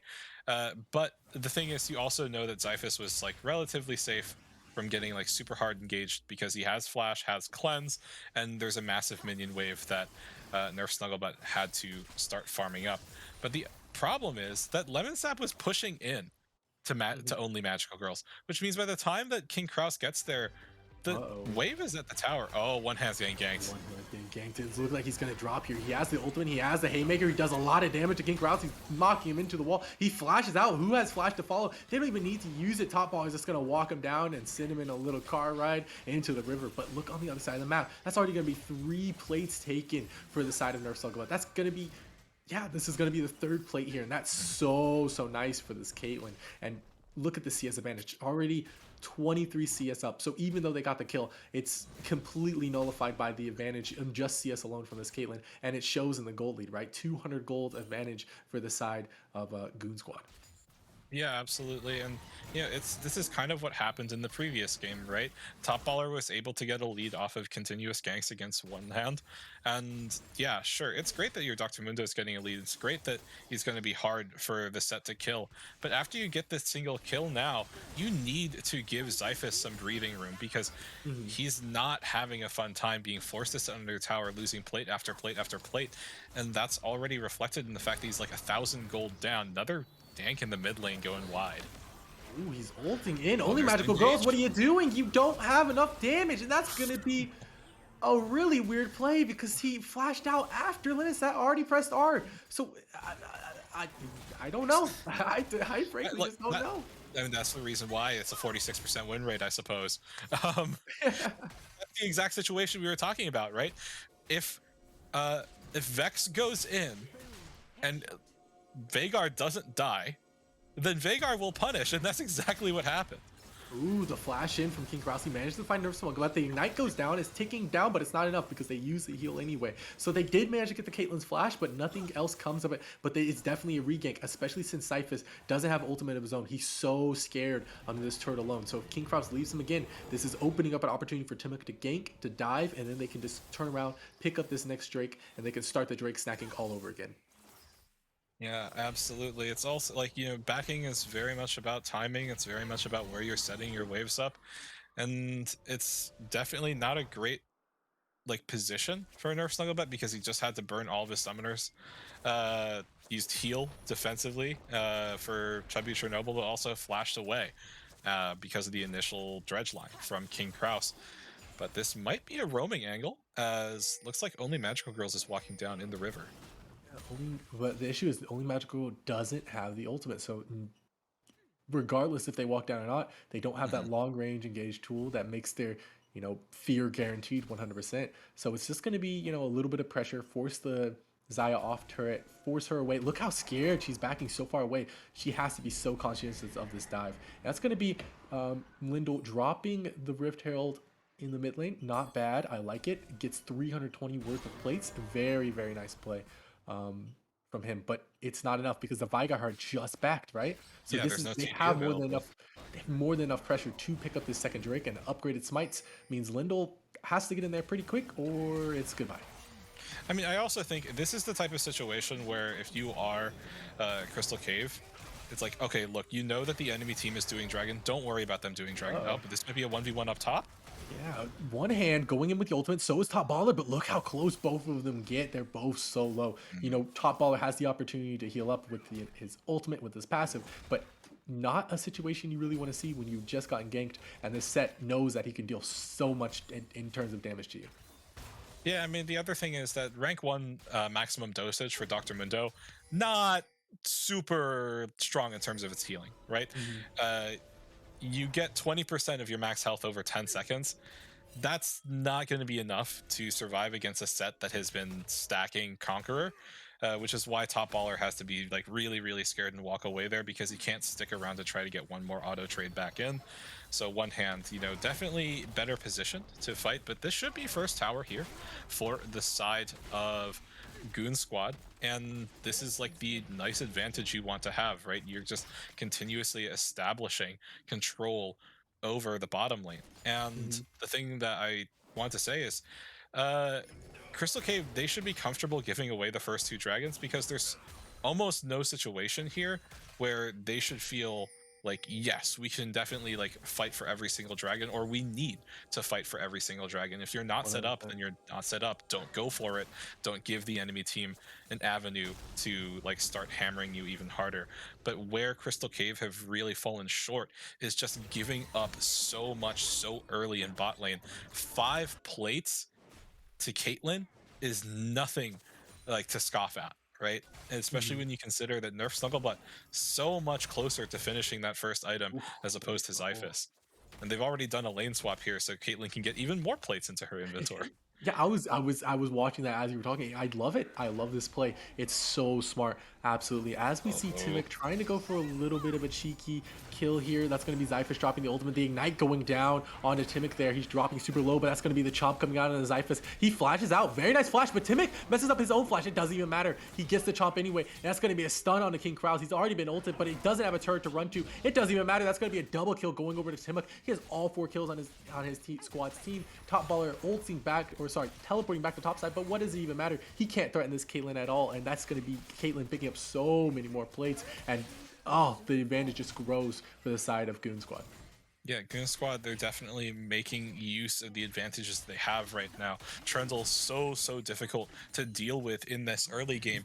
Yeah, sure, you can throw your dredge line on him. You can even try ulting him, even though Kreen Cast isn't at level 6 yet here. Oh, Oh, only magical girls miss the fear. okay, Can he come we got so close for Lemon Sap? No. we got to talk about this only magical girl. It's time to stop trying to dive the fight. Not Yeah, working, pal. it's Now, granted, he good. does have crown completed now, so like the burst isn't going to be as hard. But if it hasn't worked twice, it's not going to work a third time. Yeah. Chubby Chernobyl forced a flash out there, was getting chunked by so many of those Qs from Top Baller, and it's looking like, with all this attention to the top side, they might be setting up a dive or another Herald play, which would be nice for them, right? They want to Mhm. get some gold back in their pockets from from a turret play. It'd be super, super good. They see Tim Mook there on The wards, will they be doing anything? Looking at the top baller, but that's going to be the ultimate going out onto Chubby Chernobyl. So much damage. Look at he's dropping so low. Top baller not dropping. Managing to get his flash out, and that's going to be Nerf Swolga flashing out as well. That's going to be 2 kills quickly picked up by the side of... Ooh, almost barely hit, but that's going to be 2 quick kills picked up for the side of Crystal Cave, and that feels so, so good to get back in their pockets. Yeah, absolutely. It looked like Goon Squad, they just chose to straight up take a fight that they probably weren't really well positioned to take. You can see Nerf Snugglebutt has practically no mana, which, yeah, sure, that means your headshot's not going to be available. It also means that Caitlyn isn't going to be able to throw out her Piltover Peacemaker, or even have 90 caliber net, or even have a lot of traps available for a fight. So it was a bit, let's say, poorly planned for Goon Squad to look for that fight there, because yes, you had the gold advantage headed into that fight, but when you consider the fact that you're not fully ready for it, and I think their health bars weren't super high either, it's just a massive amount of miscoordination and lack of readiness, and now their gold lead has gone away. Crystal Cave are now the ones with the gold lead, albeit like not profoundly high, roughly 700, 800, but it's a far more even game than the previous one is. Absolutely, yeah. This goal lead has been so close the entire time. Then this is the biggest the team has gotten in terms of gold. Like 700 gold is the biggest each team has gotten. They're looking for Nerf Snugglebutt, but he hits him with the dredge line. That's so much damage, but that's the Gale Force already completed, so he gets out, even though the Ignite's ticking down onto him. And that's going to be the ultimate coming out from Zyphus. Oh no, why did you drop the ultimate so early? You weren't in danger, and that's going to be the teleport coming in from one hand. So now this has to be the Drake given over to the side of Goon Squad, as Mundo tries to pick up a tier 1 on the top side, but that's not a worthy trade. Yeah, and I will also say that as far as, Drakes go, when you are letting the enemy team stack them up, letting the enemy team get Cloud Soul, not as bad as it used to be. Or not because Cloud Drake doesn't give you ultimate haste anymore. Hextech Drake gives you ability haste now. So what Cloud Drake just gives you is out of combat movement speed. And when you get Cloud Soul, it's still the same Cloud Soul as before, right? It's 10% movement speed increase when you pop your ultimate. So in a situation where you want the enemy team to try to force into you, Crystal Cave is, content giving that over. This should be a kill actually for top baller. Okay. Yeah, one hand flashing out. He's barely dodging all these Qs. He just has to dodge one more, and I think he's out of it. No. Lindo coming in. He hit the Q, and that's going to be one more. He's going to get sent in a car ride, and that's going to be a second kill going over the top baller there. And that's going to be an ultimate by King Kraus. Magical Girls as well used their own ultimate on the Zyphus, opted not to take it, and this poke war is being won by the side of Crystal Cove. Yeah, one hand. I'm not really sure what you were doing up there, bud. I think that he felt that he could probably just win through his own Conqueror healing, but also with the fact that he had the Executioner's Calling completed, and was like, oh, I can, kill Mundo through his healing. The problem is Mundo's damage is not locked behind any itemization. It is locked behind Mundo being Mundo. So yes, you might be able to reduce the healing, but now this is a rank 2 maximum dosage. It's 40% max health over 10 seconds, and you can also consider the fact that there's so much innate healing in Mundo's kit through popping, I believe it's Heart Zapper, his W, as well as Grasp procs. So really hard for one hand to trade effectively there, especially when he doesn't have his mythic item completed quite yet.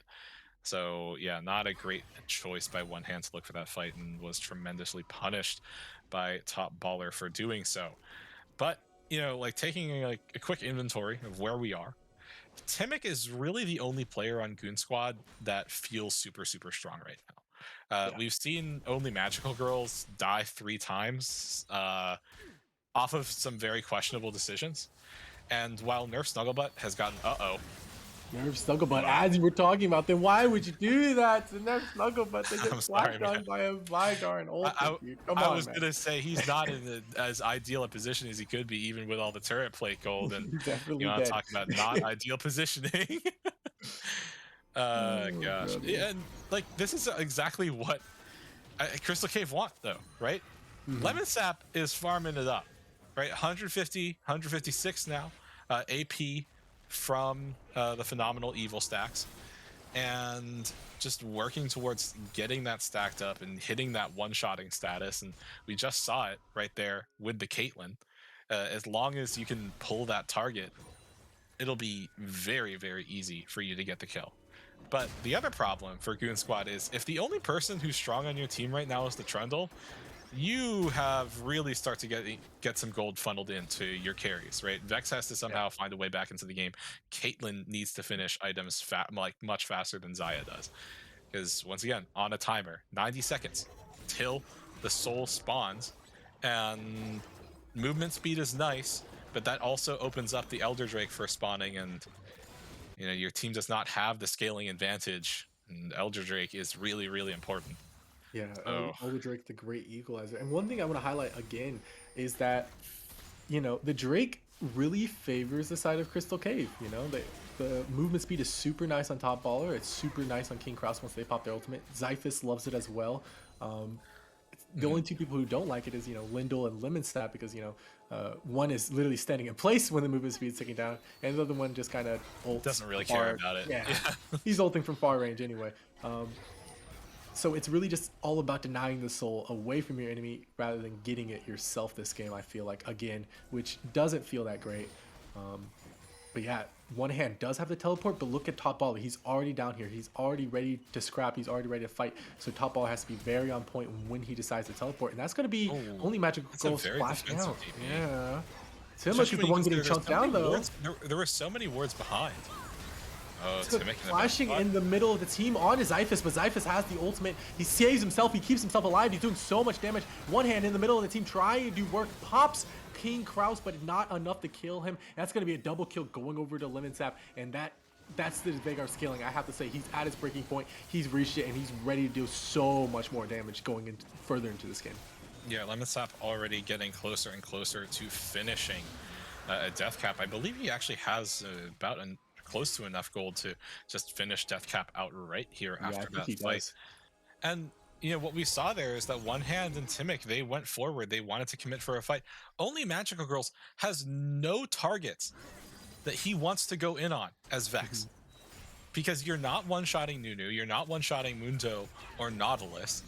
You already know that if you don't kill Veigar instantly, you are going to die. And as long as Zyphus has Featherstorm available, he's going to stay safe. But in addition to that, Zaya has 3 beefcakes to tank up Vex.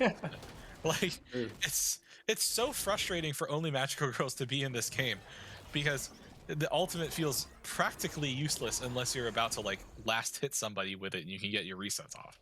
Yeah. Vex definitely feels really bad, and one thing that definitely felt awful going into that Drake fight was the fact that Set didn't even have a mythic. He just got the mythic Right? after the fight, and no, Magical Girls, what are you doing there? You knew it was a dangerous spot. The dive is coming out. They're trying to survive with a crown, but they just take down the turret. Zyphus autoing it down. They pop ultimate. I don't think it's Oh, there's a necessary shutdown though. as a shutdown goes over to Nerf Snuggle, but trades his ADC and Timic for it. But I'd say that's not too bad. That's not too bad for the Caitlyn. Everyone else though is kind of crying at the current moment. Yeah, I mean, Nerf Snugglebutt definitely, in a much more comfortable position gold-wise than Zyphus is. Lemon Sap, I think it's a bit contestable whether or not that's a good thing, like overall, because he gets more AP because he gets 2 more takedowns. So he's as long as he's comfortably able to trade at least one thing back, he's not like outright hard losing. Especially because now he's working towards that Zonia's Hourglass becoming harder to kill, Mhm. and giving Caitlyn a bit more gold, like just a little bit of a bump, isn't going to make you win fights. I would definitely say, like, uh Goon Squad is just, they're kind of floundering a little bit because they know the target they need to kill, but it is so difficult to kill that target with the tools that they have. Yeah, 100%. Shelby Chernobyl looking like they're getting cut out here. They don't commit for it. He's able to walk out.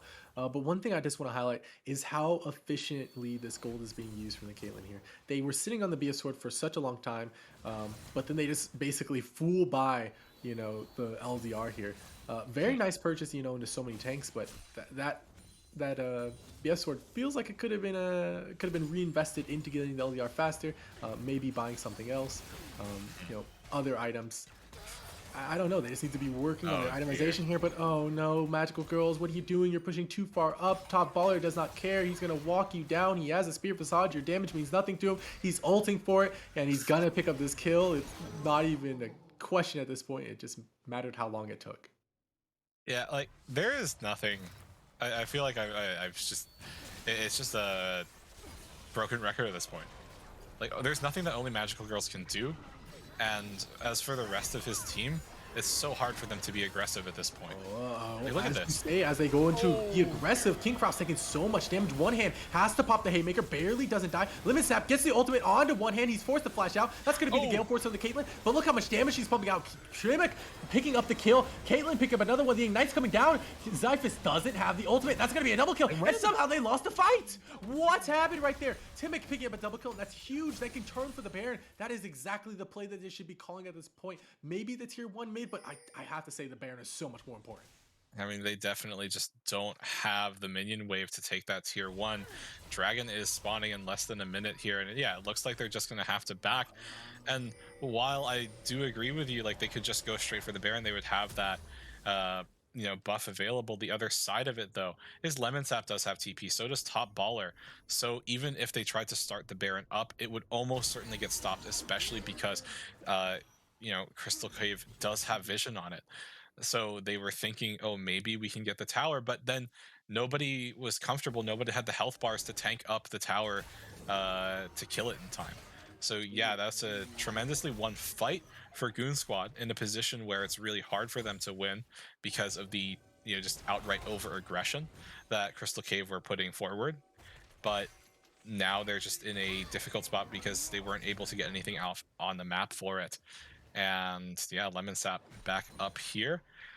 The dragon is about to spawn. Honestly, if I were... They're going on to King Kraus there. He already popped the Iron Locket of the Solari, but he's taking so much damage even through that Aftershock. They managed to get out of their own. They still have the long-range Caitlyn ult. She can try and weave it through the members of the enemy team, but it looks like he's going to get his free back off as one hand gets caught in the baby cage. He tanks up the ultimate. He barely lives, and that's going to be only magical girls into the backline. They found the ultimate. They found the resets. They're on to top baller. He's getting so very low. That's going to be the Caitlyn ultimate coming out, being tanked up by Lemon Sap, and they've turned this game around. We thought the scaling was in the favor of the enemy team, and it looked like it was for the longest time, but they're finding these fights. They're finding these angles. Only magical girl able to find the resets, and it's huge right now. They're only down 2,000 gold at this point, and they're able to turn it around, pick up this soul, and they're going to be walking into the mid lane. You have to imagine next. Yeah, they're able to get the soul there for, essentially for free because they didn't lose a single member in those fights. And what I was going to say is, if you are Crystal Cave, the scaling is in your favor, right? Yeah, if you stall out the dragons, you can give Veigar more time to stack, but Veigar is not going to one-shot you even harder, right? Yeah. Like at a certain point, Veigar one-shotting is like it's hit critical mass. It's going to happen every single time. Like Veigar has scaled up. What you actually want to do is let them go ahead, let them get the soul. That opens up Elder as a possibility. Because you should be having so much more strong control in fights. There's so much one-shot potential, zone control with the Event Horizon. Then you can just have control over the Dragon Pit and take the Elder away from the enemy team, force a fight even. But instead, they force a fight away from the Dragon. They overcommit onto the wrong targets, and something that happened in the last game happens here now. Zyphus caught completely out of position, and that gave only magical girls an avenue to get in. And then after Zyphus goes down, the entirety of Crystal Cave gets routed. They outright lose the fight, not even able to trade a single kill back. And good golly gosh, this game is just so back and forth between it feels like who has the tempo. 100%. And one thing I just want to highlight, you're right about the Veigar reaching critical mass. He's only going to one-shot someone so hard before their health bar is 0, right? But the one target he cannot go for is one hand. One hand's Haymaker shield saved him for so much of that damage. And that's the second time Lemon Sap has targeted one hand in these fights. And both time he has done that, they've lost the fights. One in the mid lane, and then the second time, right before the Drake got taken. they're just losing these fights every single time he goes for it. And I know he can't really go for Snugglebutt. He's so far in the back line. Only Magical Girls has to wait for that crown shield to get popped. But you have other targets. You have Timuk trying to get him low enough. You have Chubby Chernobyl trying to get them low enough. On the Leona. You have other targets. I just don't think one hand is the target you should be opting for on this Yeah. Vigar. Target selection just not quite there. Oh, this might be a fight breaking out. Right, Chubby Chernobyl walking in. They're looking for the angles. So much damage on either side, but they can go on a top baller here.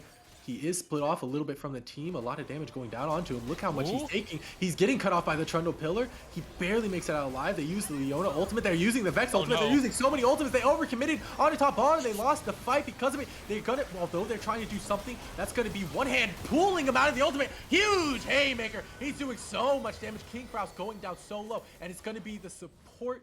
It's going to be the bot lane for one team against, just the AD carry and the mid laner from Crystal Cave, and that's going to be a pretty even fight. They still have opportunities to go in. They still have Flash on the Caitlyn trying to look for a headshot play, potentially, but no, they're going to back out of it, and it's a nail biter, folks. Oh, yeah. I mean, like, that's such an awkward fight for both teams, right? Because initially it looks absolutely terrible for the side of Goon Squad because, oh, look, we committed, and then 3 of them get locked inside Event Horizon. But one hand refusing to lose, like through sheer will, able to get off the showstopper into a magnificent combo with the haymaker, does so much damage, able to wrest the fight back into like an even state, and things once again go even, goes 3 for 3.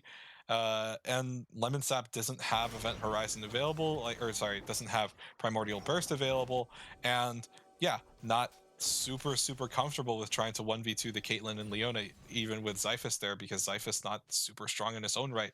But one thing that I noticed before the fight broke out, but because it was such a tense situation, I didn't want to say anything. Chubby Chernobyl, what are you doing with plated steel caps in this game? Oh, that is. Oh, you're right. Ooh, that's a sin right there. LS is unhappy. He wants Every single member of you to your go to team. penance. Oh no. Oh my lord! Like, why do you have chubby? Like, why do you have plated steel? Like, whose damage are you really reducing other than Zyphus's, who's not doing a lot of damage to begin with? Yeah, definitely not doing a lot of damage to the Like, every Leona single here. person on your team other than Snugglebutt has Merc Treads. Just take the Merc Treads, dude. Yeah, as we speak, they're going to be going directly onto Lindell. He barely lives Caitlyn's ultimate, not enough to cut through all his HP, but that's a good pick. They use the ultimate for that. They are able to walk into the river off of that, get vision. Although they flash directly onto Limit Sap, he's flashed out. Timuk looking for the opportunity, looking for plays. They're nothing like game one. They want to get things done. They realize that the timer has ticked down. It's reached midnight. They have to make plays happen now or never. Yeah, especially with Elder spawning, it's definitely a do or die moment for both of these teams. You don't want, like, neither of them want the Elder to go over to the other team, because that's just a game-ending buff. Like, because you can get Elder, you can force Baron, the other team can't take a fight into you. And yeah, it really feels like after Lendl gets chunked out there, Crystal Cave, they were like, oh, I hit the panic button. Like, everyone start running all over the place. And that also meant that Lemonsap had to burn his flash defensively, which means that won't be there. If, like, let's say that one hand is able to find a good TP or find so much flank. damage from Caitlyn, man. Oh, Even my into the lord. super tanky Mundo, even into the super tanky It's the Nunu trap. here. It's the trap's doing so much damage, man. They play so well, just out of vision. Look, he's walking into him, but he's taking so much damage, but he's alone. He's the only one on this side of the map. He's forced to flash out, but now they're into a choke point. They're looking for the opportunity. One hand, teleporting down. Ooh, look at Chubby Chernobyl, though. He's barely surviving, but that's one hand coming in from the side. What is he looking for? That's going to be the set dunk. That's going to be a lot of damage. Oh, that's going to be Caitlyn getting picked off, though. That's going to be King Kraus hooking someone up. Chubby Chernobyl's already out of the fight. One hand doing so much true damage. He's looking for it. He flashes onto the Vygar. That's going to be them trying to pick up Zyphus here. That's going to be one hand turning around, single-handedly saving the game for his team right there. What an absolute monster this set is.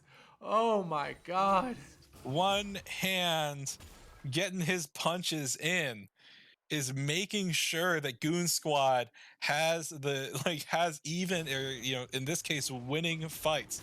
Because this time around, Lemon Sap, he got his one shot off. He was like, look, I might be going down, but I'm gonna take Caitlyn with me. And with Nerf Snugglebutt out of the fight, it looked like a done deal for the side of Crystal Cave, but then One Hand staying alive and then critically flashing over the cage to get the final auto off onto Lemon Sap. But the unfortunate part of it is that he cannot take Elder on his own. His team needs to Mhm. respawn. So it's all just, 5 kills to 4, and we're going back to the Elder We're dance. going back to the dance. No, you You can't know, back this here. You can't back here. If you back, it's no. so bad. Oh yeah, they're gonna be teleporting in. They see the Oh opportunity. no. They know he's back No, in he here. They're gonna backed. teleport double in. Double teleports devoted to this, and now One Hand has to get here so fast, or else they are going to lose this. They have to be so careful of Nunu, right? Nunu has the chop, they have the smite, they have more than They enough don't damage know that he to backed burst though. this down instantaneously. They're Oh, looking. Look how much look at damage the that Caitlyn is headshot. doing. And they're so scared to step up here. They know they can't step up in division, but they have control of the river. Oh my gosh, King Kraus getting headshot after headshot taken down here. They're gonna start up Drake themselves, just poke it down a little bit, see what happens. Chubby Chernobyl clearing wards, getting vision, and they see Lemon Sap over on the side, getting more stacks, getting stronger. He has a death cap, he has the void staff. Lemon Sap is the target here, but look at One Hand off on the side, looking for the flank, looking for the angle, looking to slam top baller back down into his team once the spell shield goes down. There it goes, it gets popped. He's gonna pick it back up immediately though, and they're looking to start this Drake up. Each side just dancing around so closely. Lemon Sap over the wall. He doesn't have the ultimate, but if he gets engaged on he has the abilities over the wall, He's and on nothing vision. They know happens. where he is though. Top baller taking so much damage. That's gonna be only Magical Girls hitting on a top baller. He's into the back line. He's Engage. all alone, but he's gonna be using his stopwatch up, and so is Lemon Sap. But he's on a Caitlyn trap, so he's gonna be gone. dying, and that's gonna be 2 kills straight over there. Look at Nerf Suckle, but he's gonna. Oh my Oh! God! One hand. What are you doing? 900 true damage. That's gonna be the kill for him. That's gonna be the game for that's That's gonna be a another pentakill. pentakill. What? 2 pentakills in 2 games in 1 series on one team. Hand. Oh my Dude, God. he is very much redeemed himself from that last game, right? Like, granted, his TP flanks were great in the first game, but like laning phase was so punishing for him in the previous one. This is an easy pickup on the Elder Drake, and this is just absolute tragedy for the side of Crystal Cave. Lemon Sap, like your critical member, the one you need to keep alive, was on the front line of it all. Oh, And yeah, sure, he throws down the baby cage. He gets a few stuns, but then he goes into Zanya's. And hey, Caitlyn, strictly speaking, is a Caitlyn champion that loves counters Zanya's loves Ender Zombie. Hourglass. Yeah. And like, oh boy, instantly headshot. The Vigar dies, and now Goon Squad, from a situation where it looked Unlosable. increasingly dire, right? Like, they are now in a spot where they are very much in the driver's seat. 5k gold up, they have the Baron potentially on the table, and now they need to fight into a team that has Elder Drake. It is so hard to critically stay alive, but that's exactly what they need to do. Lemon Sap, just what were you thinking, man? You were on the front lines there. Only you can also criticize Only Magical Girls for the exact same thing. They were kind of out of position, Oh but that's gonna no, be Lemon Sap taken down gone. instantaneously. But they lose the Caitlyn for that critically. But they have more than enough damage on the rest of the team. One Hand still left alive. Only Magical Girls doesn't have the ultimate. Zyphus stuttered a little bit there. He's gonna be doing a little bit of damage. He's gonna be doing what he can, but it's not enough. Team picking up that kill with the other Drake, and they're just gonna be doing so much damage. This is the game-ending fight. You have to imagine. Only Magical Girls pick up their second kill of the game. Top baller getting taken down here again. They could just take up the turret, but they choose to wait for the wave, and only Lindell's left alive. This is gonna be the game. Yeah, I mean, sure, Lemon Sap is able to one-shot Nerf Snugglebutt, but the thing is that when one person is your entire team, that means that when that one person is down, the rest of the team can't cover. And on the other side, Goon Squad, sure, Caitlyn is down, DPS is down, but hey, everyone else is totally fine with that, and they're able to close this series out after being in a hole that I didn't think that they were going to climb out of because of Vigar scaling. Absolutely. Oh my God. But off of the back of One Hand, finding just flank after flank, fight after fight, they're able to close it out 2-0, and that is absolutely bonkers. Absolutely insane. One Hand finding massive damage with the set out of nowhere, just finding these crazy flanks, these crazy ultimate with the T, huge damage on the set. I can see why he's called one hand. He only needs one hand to deal that much true damage. And oh, brother, Nurse Snugglebutt did great job in game one. Did decently well in game two, I'd say. A few positioning errors, didn't get as much as the lead and use it as hard as they could have. But on either side, if I'm Crystal Cave Gaming, I'm going back to the drawing board. I'm going to VOD review. I'm looking at this game. I'm saying, how did we mess up so hard? What did we do wrong? We had Mhm. everything. We had all the eggs in our basket, and we just threw it out with the bathwater, right? Like it's Yeah. just it it felt really really bad to watch for them. I mean, like 100%, at least in my mind, it is how they prep for fights. Like not clearing out wards, like not even making sure if their jungle is warded up. But then also like how like however their fights are shot called, Mhm. because consistently when your carries are on the front line or your carries don't have like the people who need to be tanking up near them, then it doesn't matter how strong they are because they're exposed and they're going to die. And then that's exactly what happened. It happened to Xiphus in game one, and then it happened in those critical moments uh, to the Vigar here in game two. Yeah. And like that's a massive, lack of foresight, a massive lack of preparation. But it's still early on in the season.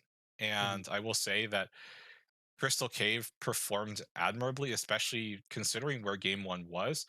They looked much better here in game two. So hopefully they can just continue improving as the season goes on and start finding some wins for themselves. But today, it was all Goon Squad. All good squad. 100%. That will wrap it up today, folks. This has been Runeterra Academy bringing to you Crystal Cave Gaming versus Goon Squad Gaming Iota. Goon Squad takes the dub here today, but tune in tomorrow for Sophomore Academy. I'm not quite sure who's playing, but you can see that when we switch that screen. I have been your caster, Arlant. You can find me over at Twitter at Artlangic, and I have been joined today by True Tobago. Yeah. You can find me on at True to Bagel. Nice. I like it.